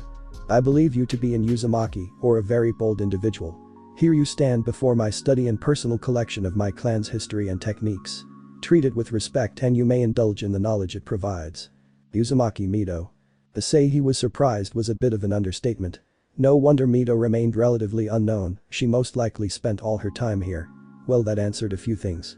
Thank you, Mito. He muttered as he returned the scroll and spun on his heels, surveying the chamber once more. Where did he even start? Naruto. Are you in there? He swiveled to face the tunnel as he heard Ino's voice bounce from above. Yeah. He responded, walking towards the entrance to meet her halfway. She was visibly anxious, no doubt wary of the barely visible tunnel and mysterious room at the end, but seeing Naruto was enough to ease her slightly. As she met with him, she was quick to grab his arm. Creepy masks, creepy tunnels, creepy rooms. I'm sensing a pattern here. He looked down at the mask he had previously worn, now attached to his pouch. He did not need to tell her what he had to do to even access this. Clearing his throat and chuckling, he gently ushered her to the chamber and watched her scope the room with a look of suspicion. Relax, it belonged to Mito. He said, her personal study and library, I guess. I haven't read anything except for the scroll on the desk. I'm not sure how to even start tackling this. He admitted. He could create some clones and have them go through the scrolls and then muster up some cohesion between the memories, or do it the traditional way and go through them one by one. So she was a big nerd, huh? There were too many scrolls to count, and knowing that Naruto's clan were enthusiastic about Fuinjutsu, she imagined that there were even more scrolls sealed inside other scrolls. Even though she was intrigued by it, she wasn't thrilled about reading any of it, so she'd get the abridged version from her trusty friend. I guess you can put it that way. Though he wasn't sure if Mito herself would have appreciated the term used to describe her. This is a lot of stuff to go through, Naruto. She turned to face him, not liking the expression he donned as he stared back at her. No way. She declined his non-verbal proposal. Come on, Ino. Friends help each other, right? He whined, but Ino did not budge as she huffed and crossed her arms. Yeah, but with reasonable things. Just use your clones. But that's boring, it's more fun reading with someone as smart as you. Kissing up to me won't help you. The two continued to bicker as the chamber experienced its first bit of life in decades. Eventually the two came to an agreement, much to Ino's chagrin. Naruto would use his clones for the majority of the work, while they would go through anything they found interesting, and in turn he would help teach her said things. However, that would have to wait. I'll leave some clones for the night and make some progress, but I think it's getting late. He said as he created 10 clones, each tasked with covering a section of scrolls. He will dispel them just before bed. Better you than me. She whispered.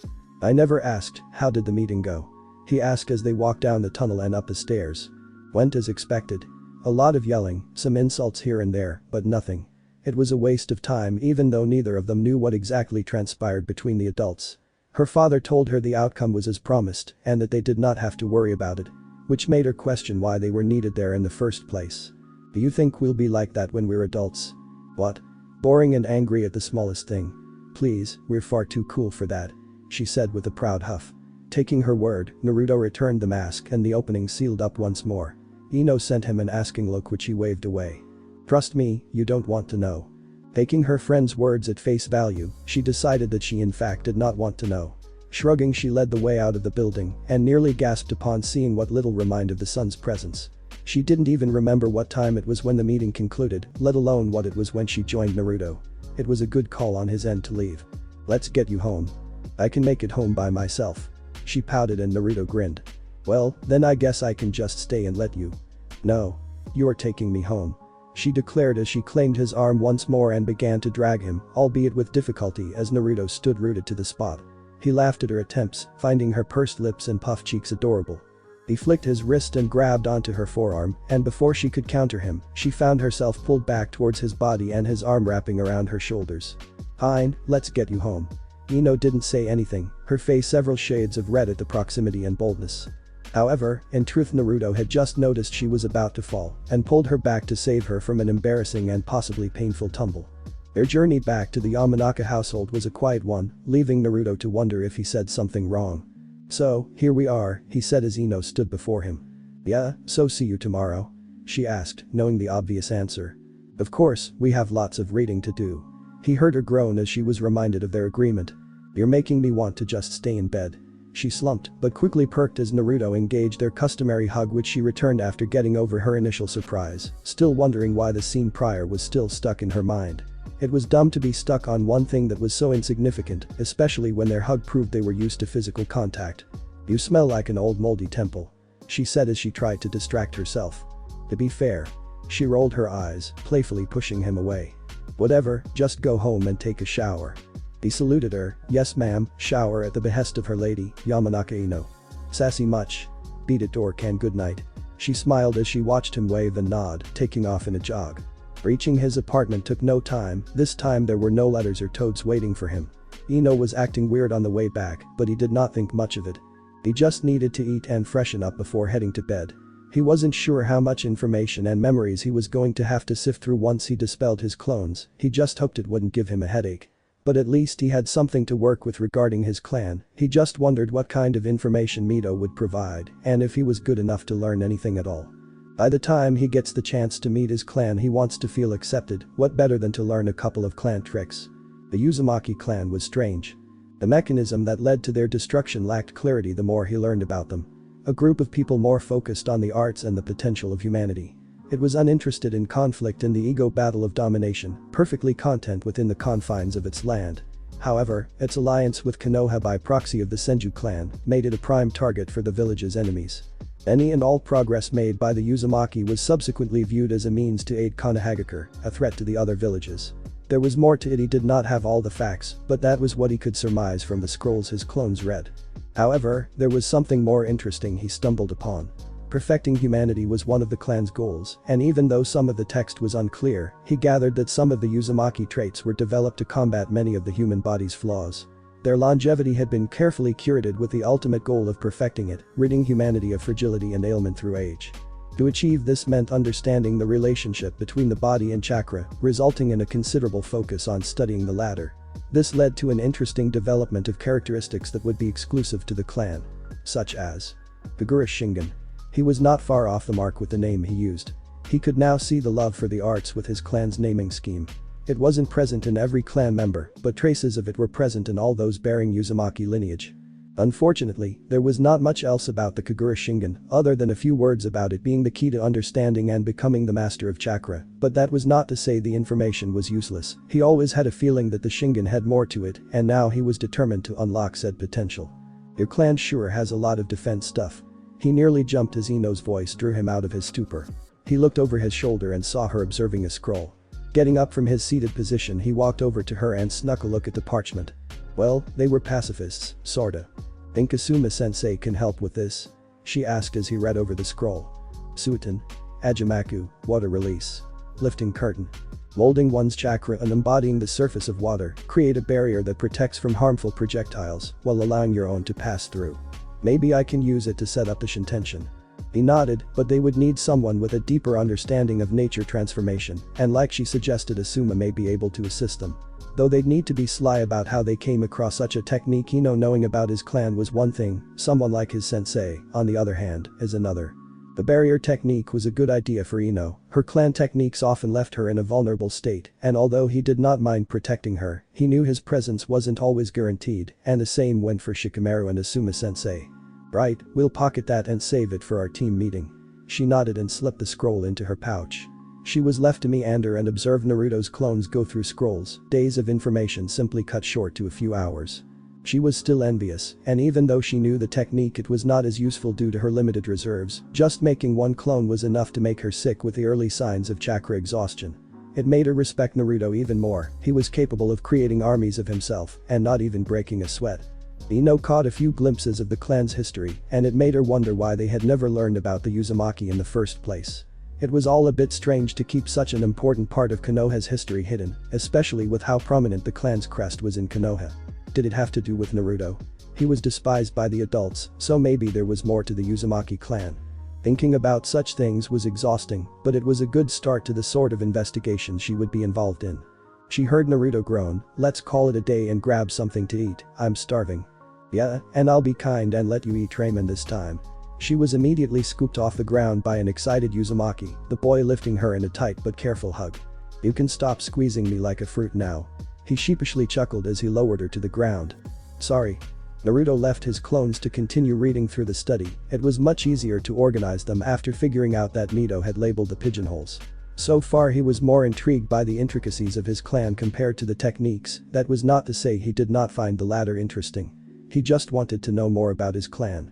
By the time they had made it back to the village, it was already midday, and the streets were abuzz with people flocking from one end to another. The market square was the liveliest as merchants from all over the world presented their wares. Ino and Naruto made the subconscious effort to avoid the busy streets, opting for less used routes to reach their destination. Along the way, Ino spotted the glares directed towards Naruto, the sneers that briefly interrupted cheery conversations. She did not like it one bit. Deciding to ignore them, her eyes soon landed on a dress. Stopping in her tracks, she approached the window separating the dress from the outside world. The white cloth with green and red embroidery climbing along the hemline and silhouette complemented the peachy bodice with a green neckline. It was pretty. Unfortunately, she was still too young to fit into such a thing. "Oh, that's a nice dress," Naruto said as he joined her. "I bet it would suit you." "Yeah, maybe in a couple of years," she trailed off. They both turned their heads as they heard the door open, a familiar face stepping out. "Hey, you two, doing some window shopping?" Kiku asked the pair. "Kiku-san," Naruto greeted with a large smile. "Hello Naruto-kun, I see Ino has dragged you into her shopping habits," she teased, much to her daughter's ire. The flustered Ino huffed as she turned away. "We were just passing by." "Passing by? You know you can enter your mother's shop." "Oh? This is your shop?" Naruto asked in surprise. This was all new to him. "Ino did not tell you?" Ruefully Ino looked away. "Well, yes, this is my shop," she said as she opened the door, beckoning them to come in.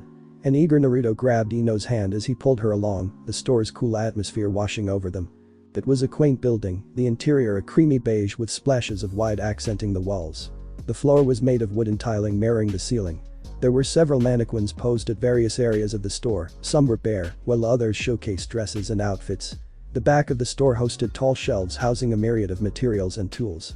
"Welcome to my humble trade," Kiku chirped as she gestured to her wares. "One day you'll come to me when you finally get married." Both blondes locked eyes before snapping away, red painting their faces.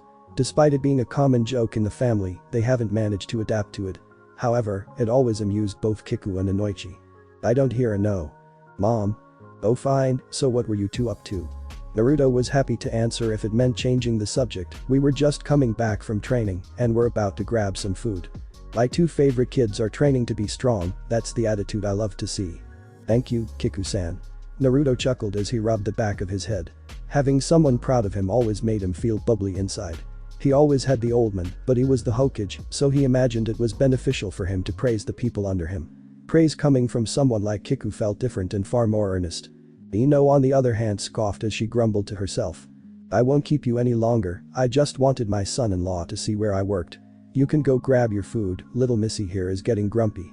Outing, Ino grabbed Naruto by the arm. "I'll see you later, Mom," she said with a huff as she dragged Naruto along, the whiskered blonde waving as they exited the store. Kiku laughed as she watched them leave. It was always a joy to tease them. Back on the road, Naruto and Ino made it to Ichiraku's without any other delays. The rich aroma of broth being prepared in the back instantly made their stomachs growl as they claimed their seats. "Welcome to Ichiraku, oh, it's the lovebirds," AM announced with a smirk as she watched them hide their faces, sharing a collective groan at the jab. "Not you two," Ino moaned in defeat. "I just think you would make a cute couple. But enough about that, glad to see you again, it's been a while." She leaned against the counter, a soft smile overtaking her smirk. "We're genin now," Naruto said with a large grin, "told you the third time was the charm." 𝐫𝐴M clapped, overjoyed by the news. This was enough to draw her father's attention as he stepped out from the back. "If it isn't my number one customer and his young lady," 𝐸𝐴ZE said with a hearty chuckle, "what's this I hear about you being a genin now?" "You heard right. Uzumaki Naruto is on his way to being number one." Ino cleared her throat as she elbowed his side. "Thanks to my amazing friend, the lovely Yamanaka Ino." Not expecting that kind of praise, a flustered Ino looked down at her lap and just waved her hand. "Easy, you're going to make her faint. How about this, 4 bowls on the house?" 𝐸𝐴ZE declared. Although Naruto was ecstatic to hear that, he shook his head. "I appreciate the 𝐸𝐴ZE jidge, but I'll pay." 𝐸𝐴ZE wanted to speak but saw the stern expression on his face. He raised his arm and relinquished it. "Can't argue with the man. So what will it be?" "The usual." 𝐴𝐴M chimed in as she pulled out her notepad and pen. Naruto nodded in unison with Ino, who was less familiar with ramen toppings, so she always got what Naruto ordered. "Alright, miso ramen, extra pork and fish cakes, no bamboo." She penned down before the father and daughter pair slipped away as they got to work with the orders. Ino sighed as she rested her head against the counter. The comments about their relationship weren't helping. Ino already felt conflicted. She liked Naruto, but not like that, right? But she had to ask herself, was there anything wrong with being into him?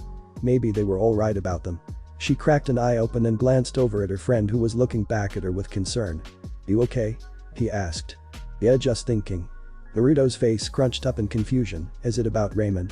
Her expression fell flat. "Yes, Naruto. I'm thinking about ramen," she said flatly. Naruto hummed as he cupped his chin. "I know it can be daunting sometimes, there's so many toppings and types to choose from. But it's all worth trying." She raised a brow as she adjusted her position, propping her elbow on the counter and resting her cheek on her open palm. Now she was intrigued. "Why do you like ramen so much?"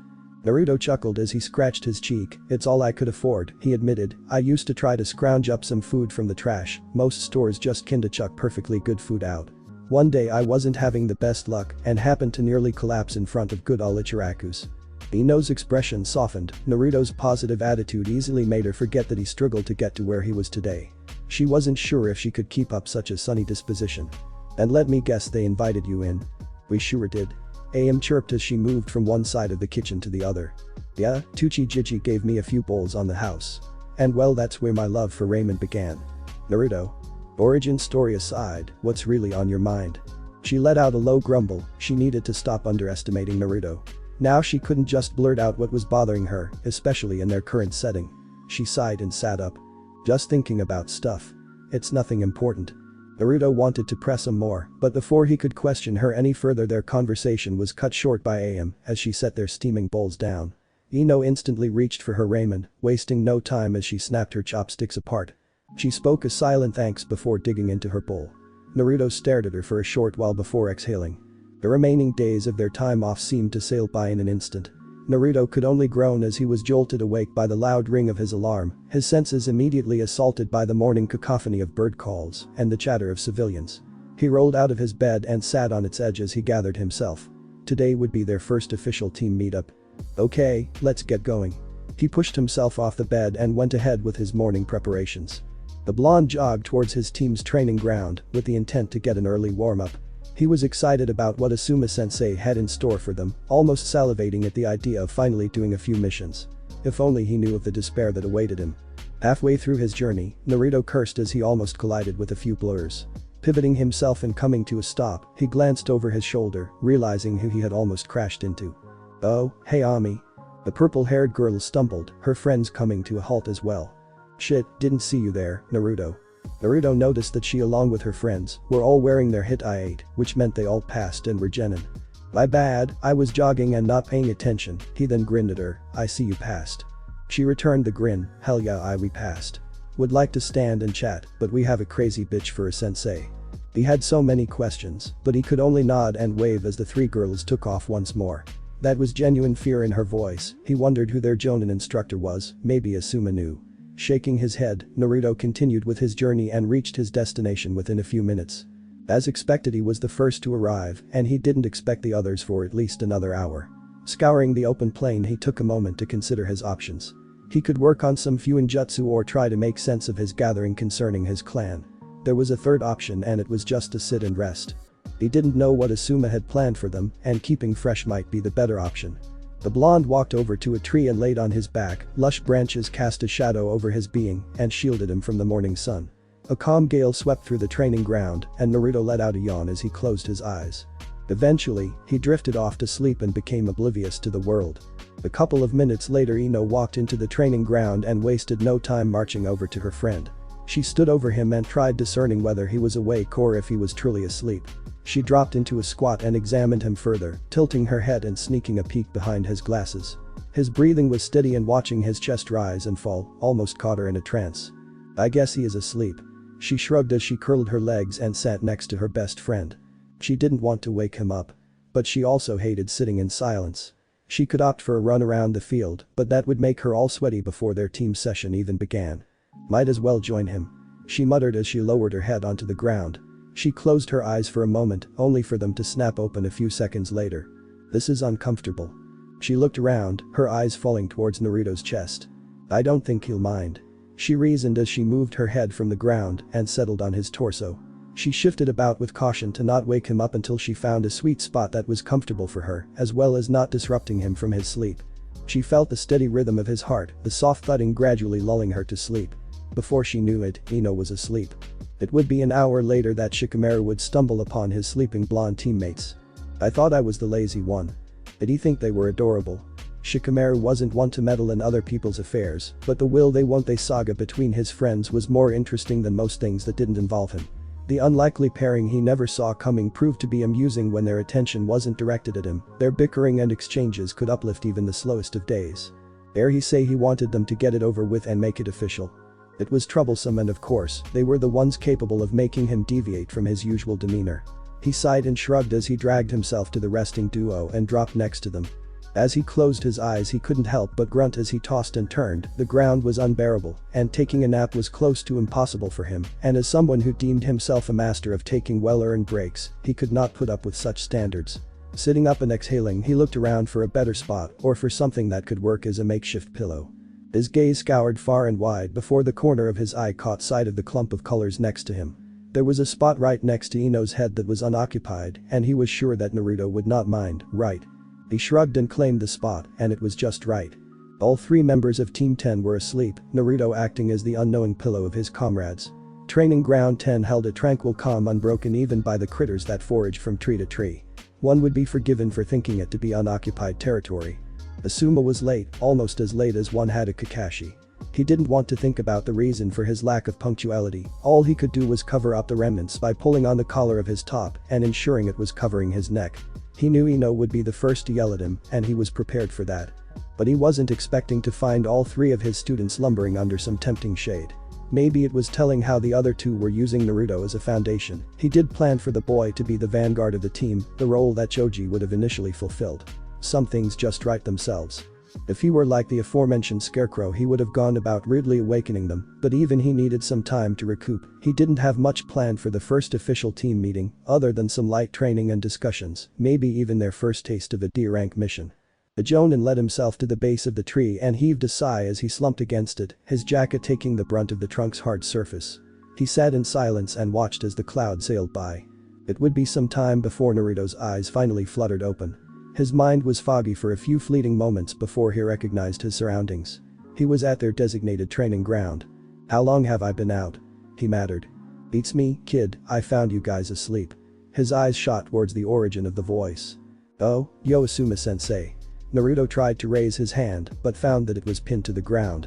Looking down, he was surprised to find that Ino had fallen asleep on his chest. She looked so peaceful that any attempt to wake her up filled him with guilt. It reminded him of their afternoons spent resting after intensive hours of training. It was both to his relief and disappointment that Ino began to stir from her nap, blue opal eyes fluttering opening and clearing the fog of sleep. She rolled her head slightly and their eyes met. "Hey there, sleepyhead," she said in between waking moans. Naruto snorted, "Enjoy your nap." "You're no feather pillow," she began, "but you're nice enough." "A pillow is a pillow." Beats lying on the ground. Both blondes snapped their attention to their third teammate. Shikamaru still had his eyes closed, but the smirk on his face confirmed that he was awake. Ino instantly sat up as she glared at the brunette. "Oi, get off him, get your own Naruto. Speak a bit softer, and besides I'm sure he doesn't mind," the Nara said with a wave of his hand as he sat up. Yeah, it's nothing much really, he wasn't even aware he had people sleeping on him in the first place. Ino begrudgingly dropped the topic as she rose to her feet and brushed away the grass and fallen leaves from her clothes. 𝐫𝐸𝐴 grunted as he pushed himself off the ground and stretched. The piece was enjoyable, but he was a sensei and needed to fulfill his responsibilities. He gestured with a nod for the team to follow him towards the open field and he heard them shuffle behind him. He came to a stop a couple of steps in before turning to face them. Outside of Shikamaru, who still looked half asleep, the team was ready for their first taste of being a genin cell. Now that we're all well and rested, he spoke with his eyes towards the trio, I'm sure we're ready for some light training. Shikamaru raised a suspicious eyebrow, how light? Tilting his hand side to side, 𝐫𝐸𝐴 chuckled, 5 minutes, I just want to see and refresh on your abilities. That's all. While the Nara sighed, Naruto was more elated with the news, his excitement almost radiating off of him. Ino rolled her eyes. I'll take that as a resounding yes. I'll give you a minute to prepare. 𝐫𝐸𝐴 then walked further into the training grounds open clearing where the grass grew thin to reveal washed out soil. Can't we just surrender? Shikamaru was met with blank stares. Clearly his teammates didn't know a good strategy even if it smacked them in their faces.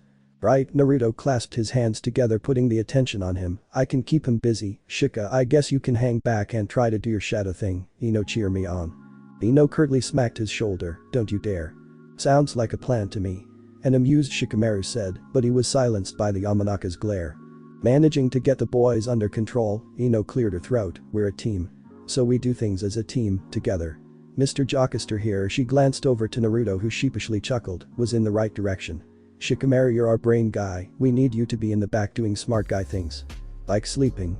I will kick your ass. Now, before I was rudely interrupted. Naruto, you handle 𝐫𝐸𝐴 sensei with what you do best. Punch things hard? He asked with a smile. Ino smirked at him, yes, punch things hard. I'll provide you with support and keep us linked, okay, babe.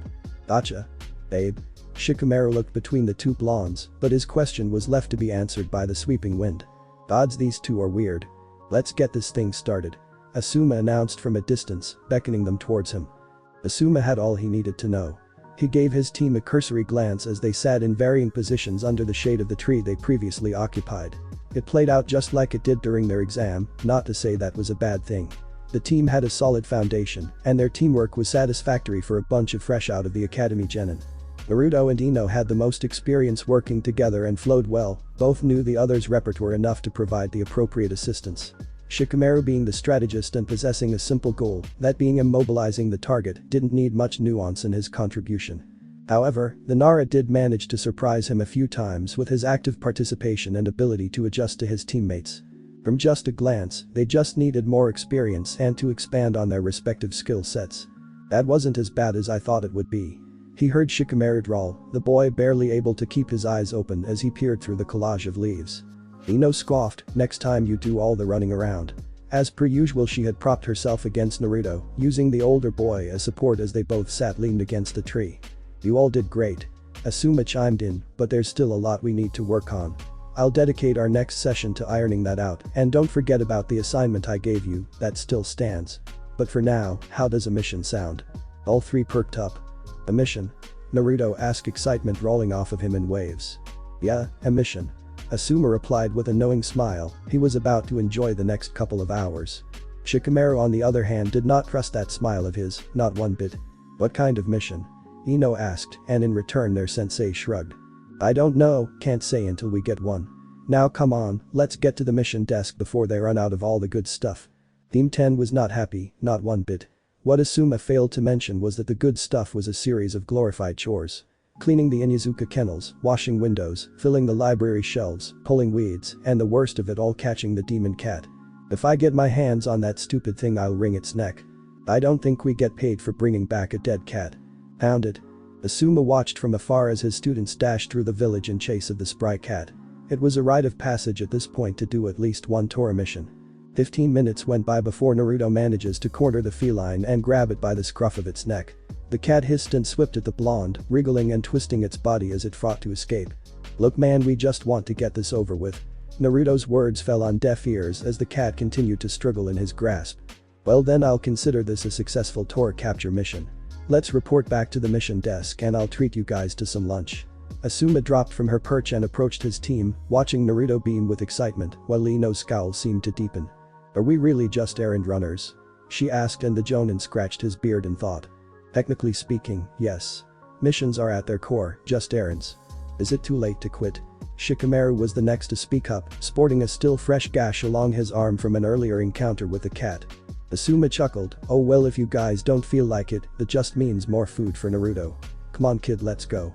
Naruto jogged after him with the cat still in tow, ecstatic over the prospect of hot food filling his empty stomach. Ino sighed, but ultimately forced herself to trail after her friend and sensei. 𝐫𝐞𝐬𝐻 remained as he stood and gazed up at the sky. Thick clumps of cloud sailed above him without care in the world, no responsibilities, no pressure. One of these days I'll just be like those clouds. The Nara heir dragged after his team, catching the occasional back and forth between them as they cut through the market square and towards the 𝐫𝐞𝐻 tower.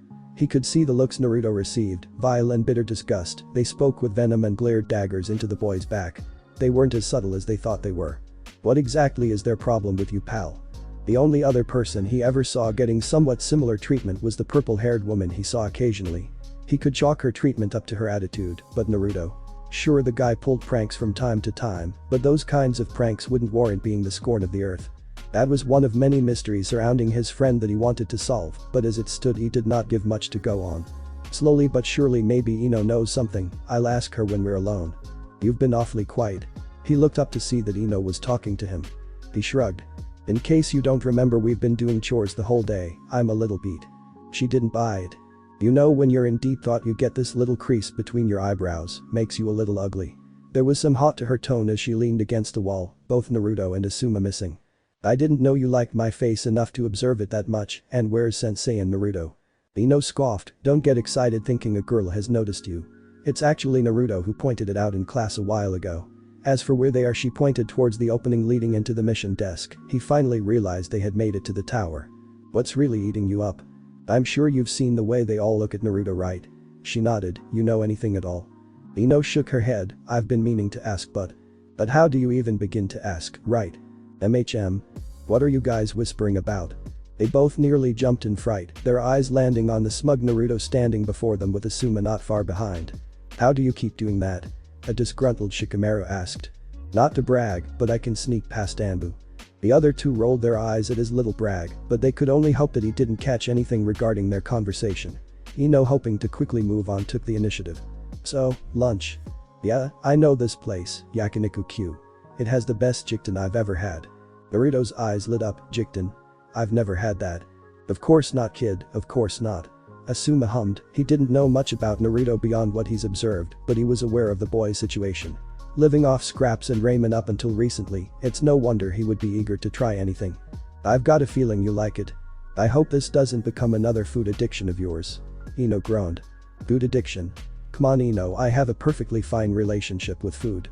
At that moment the entire tower fell silent. All eyes were turned to face the blonde as he lied as easily as he breathed. Naruto deflated at the incredulous stares he was receiving. He threw his arms up in defeat, admitting to his fault, and the 𝐫𝐻 tower returned to its normal pace. 𝐸𝐶𝐲 wasn't wrong. Yakiniku was bound to become one of Naruto's favorite foods. The smell, the taste, the sauce, it all came together to create some sort of settlement of flavors in his mouth. Ino, on the other hand, while dreading what was to come in the future, was impressed by Naruto's show of restraint as he ate at a controlled pace. Though she could not help but smile as she watched his face shift between emotions. However, he seemed to notice her watching and stopped mid-stuffing his face. Is there something on my face? He asked, and she snorted, waving her hand as she dismissed his concerns. Nothing, just thinking. He looked at her for a bit longer, but accepted her answer as he returned to his food. This little interaction did not go unnoticed by the other two members of Team 10. 𝐫𝐞𝐬𝐻 and 𝐸𝐶𝐲 shared a knowing look, but when Ino looked towards them they both quickly turned away. The Yamanaka princess narrowed her eyes in suspicion before huffing as she began eating her own portion of the food. You were right, sensei, this stuff is incredible. 𝐸𝐶𝐲 chuckled, I know my stuff. After a while 𝐫𝐞𝐬𝐻 spoke up, how long do we do these D-rank missions for? There isn't exactly a threshold or criteria set in place. He swallowed the lump of beef in his mouth. It will depend on whether I think you're ready to take on a C-rank mission. I see, and when will that be? I wouldn't worry about it too much. His eyes glanced over all three of them, a small smile following. This team's got a lot of potential, and you'll be ready to tackle that sort of thing in no time. 𝐫𝐞𝐬𝐻 sighed, bummer, this whole D-rank gig doesn't seem all too bad in retrospect. Nice pay, don't need to leave the village. A guy can get used to that. Just get a regular job then, you bum. He frowned at Ino's words. Not old enough. That doesn't make any sense. Can you not yell? It's making imagining the perfect life a little harder when all I can hear is your voice. 𝐫𝐸𝐴 glanced over to Naruto expecting him to step in, but the boy was far too focused on his food. He couldn't claim to have known Kushina all that well, he'd seen her from afar for the most part, but he knew that the woman loved her food, and that was something Naruto definitely inherited from her. I guess he really is a stand-in for an 𝐫𝐸𝐴. Seeing as Naruto wasn't even aware of the bickering going on between his teammates, 𝐫𝐸𝐴 ceased the argument by clearing his throat. Relax you two, there'll be plenty of bickering on mission. Right now we're here to unwind and enjoy some good food, take a page from Naruto's book. Said boy perked up upon hearing his name, the corners of his mouth coated in the brown glossy sauce from his barbecue. Did I miss something? See? Completely unbothered and living in the moment. Yeah, that's because you bribed him with food. Ino said. I bribed all of you with food. Was 𝐫𝐸𝐴's deadpan response. Well, I'm not that easily bought. I'm sure Naruto has something to say about that. What? I do. 𝐫𝐸𝐴 laughed, you two are hopeless. Night began to claim the skies, the orange glow of the setting sun thinning as Naruto and Ino made their way through the village. Having parted ways with Shikamaru and 𝐫𝐸𝐴, they walked with Ino humming a soft tune as she playfully bumped into Naruto, who seemed to be on the verge of a food coma. Eventually they made it to Ino's home, the girl spreading her arms out as Naruto followed on cue and embraced her. Their hugs had become more than just a means of going their separate ways. They were tender and they were long, sometimes lasting an upward of 2 minutes. He would sometimes caress her hair and she liked it. She wanted to ask him to do it more frequently, but she was too embarrassed to make the request. You smell like beef. She whispered. You too. He replied. Yeah, but you smell more like it. I didn't know we were competing. Some time passed before Ino spoke up, she had almost fallen asleep in his arms, and that had given her an idea. We should have a sleepover sometime. Naruto's eyes almost bulged out of his skull, a sleepover. Ino rolled her eyes. Yeah, a sleepover. Oh come on, don't give me that look. It's just isn't that a bit weird? He asked as he looked down at her. Naruto, I've exclusively hung out with you for the past year. She wasn't sure whether that was something to be proud of or if she needed more friends. Yeah, but like what will your parents say? They'll say a lot of things, but they'll also say yes. Naruto sighed in defeat, you're the most persistent girl I know. You speak to other girls. His lips fell into a frown as Ino cackled. That woman will be the death of him. Fine, but I'll have to get a better place first. A couple of D ranks and I'm sure I can get a better place. She nodded, I can wait, but not for too long. Now it's getting late, I wouldn't want you to get lost in the dark. Geez, what are you, my wife? The flustered Ino began to push him away in the direction of his home, much to his confusion. Fine, I'll go, say hi to your parents. She watched him leave before quickly running into her house. Her parents weren't home so she was left to calm herself, her reddened face slowly regaining its complexion. Naruto's trek back home was once again uneventful, that was until he stopped right in front of his door. He felt a set of eyes on him and as he looked around until he spotted a peculiar-looking owl perched just on a lamppost above him. The red-feathered creature was slightly larger than any owl he's ever seen, the most standout features of course were the dark pair of sunglasses it wore and the gold pendant hanging just below its beak. Well, that's something you don't see every day. Hoot. Yeah, well you are stylish owl. Hoot. Are sunglasses practical for an owl? Hoot. I guess I can respect that. Wait, are you just hanging out here or? Hoot. Oh, Akira. You know that does make sense now that I think about it. Hoot. He watched as the owl pecked at the pendant, a thin plum of smoke emitting just as an envelope appeared. He held his hands out as it gently fell into his hands, it looked identical to the first one he got the other day. Hoot. Thanks, hey, do you have a name? Hoot. Oh okay, well then see you next time. Hoot. The owl took off before disappearing in a puff of smoke. Well Naruto, you've either gone insane or the world has gone insane. He muttered as he walked into his apartment with the envelope in hand. Once seated he unsealed the envelope and opened it, pulling out the letter held inside. Dear Naruto. I see you have found the temple. I must admit I am not fully aware of what is in there myself, only an inkling of what Lady Mito managed to accrue. You must still have a lot of questions which I promise will all be answered in due time. Did you enjoy donning the ceremonial mask? It is certainly an experience. As a researcher I am envious that I have not been able to don one myself, they've become a rare thing to come upon, and I've only had the pleasure of seeing one in person a while ago. It belonged to a man named Osamu, maybe you'll meet him one day, he's an interesting individual with a very boisterous personality. But I digress. Many are excited that we have made contact, and even more so that you are learning of your roots. Do continue to learn what you can, there is not much else to say, and I must now aid my assistant before she creates a mess in my lab. However, I do have a warning. Keep watch of that one-eyed bandaged man. Uzumaki Akira. This time next to her name was a small cute doodle of an owl. So she's watching me somehow, is it the owl? He hummed, and what's the deal with those ceremonial masks? She was right, he had more questions than answers, but he was holding her to her word. One day they will meet and he'll have all his questions answered. But first, she spoke of a one-eyed bandaged man. Did she mean him? The encounter was still fresh on his mind, the day he found out about his parents and nearly running into said man. I'll keep an eye out then, but for now I'm beat. I hope you guys liked the story. If you did, click on any of the videos which are popping on the screen right now. I promise you'll love them too. If you like my videos you can like and subscribe too. I'll see you on another amazing What If video guys. Love you all, peace.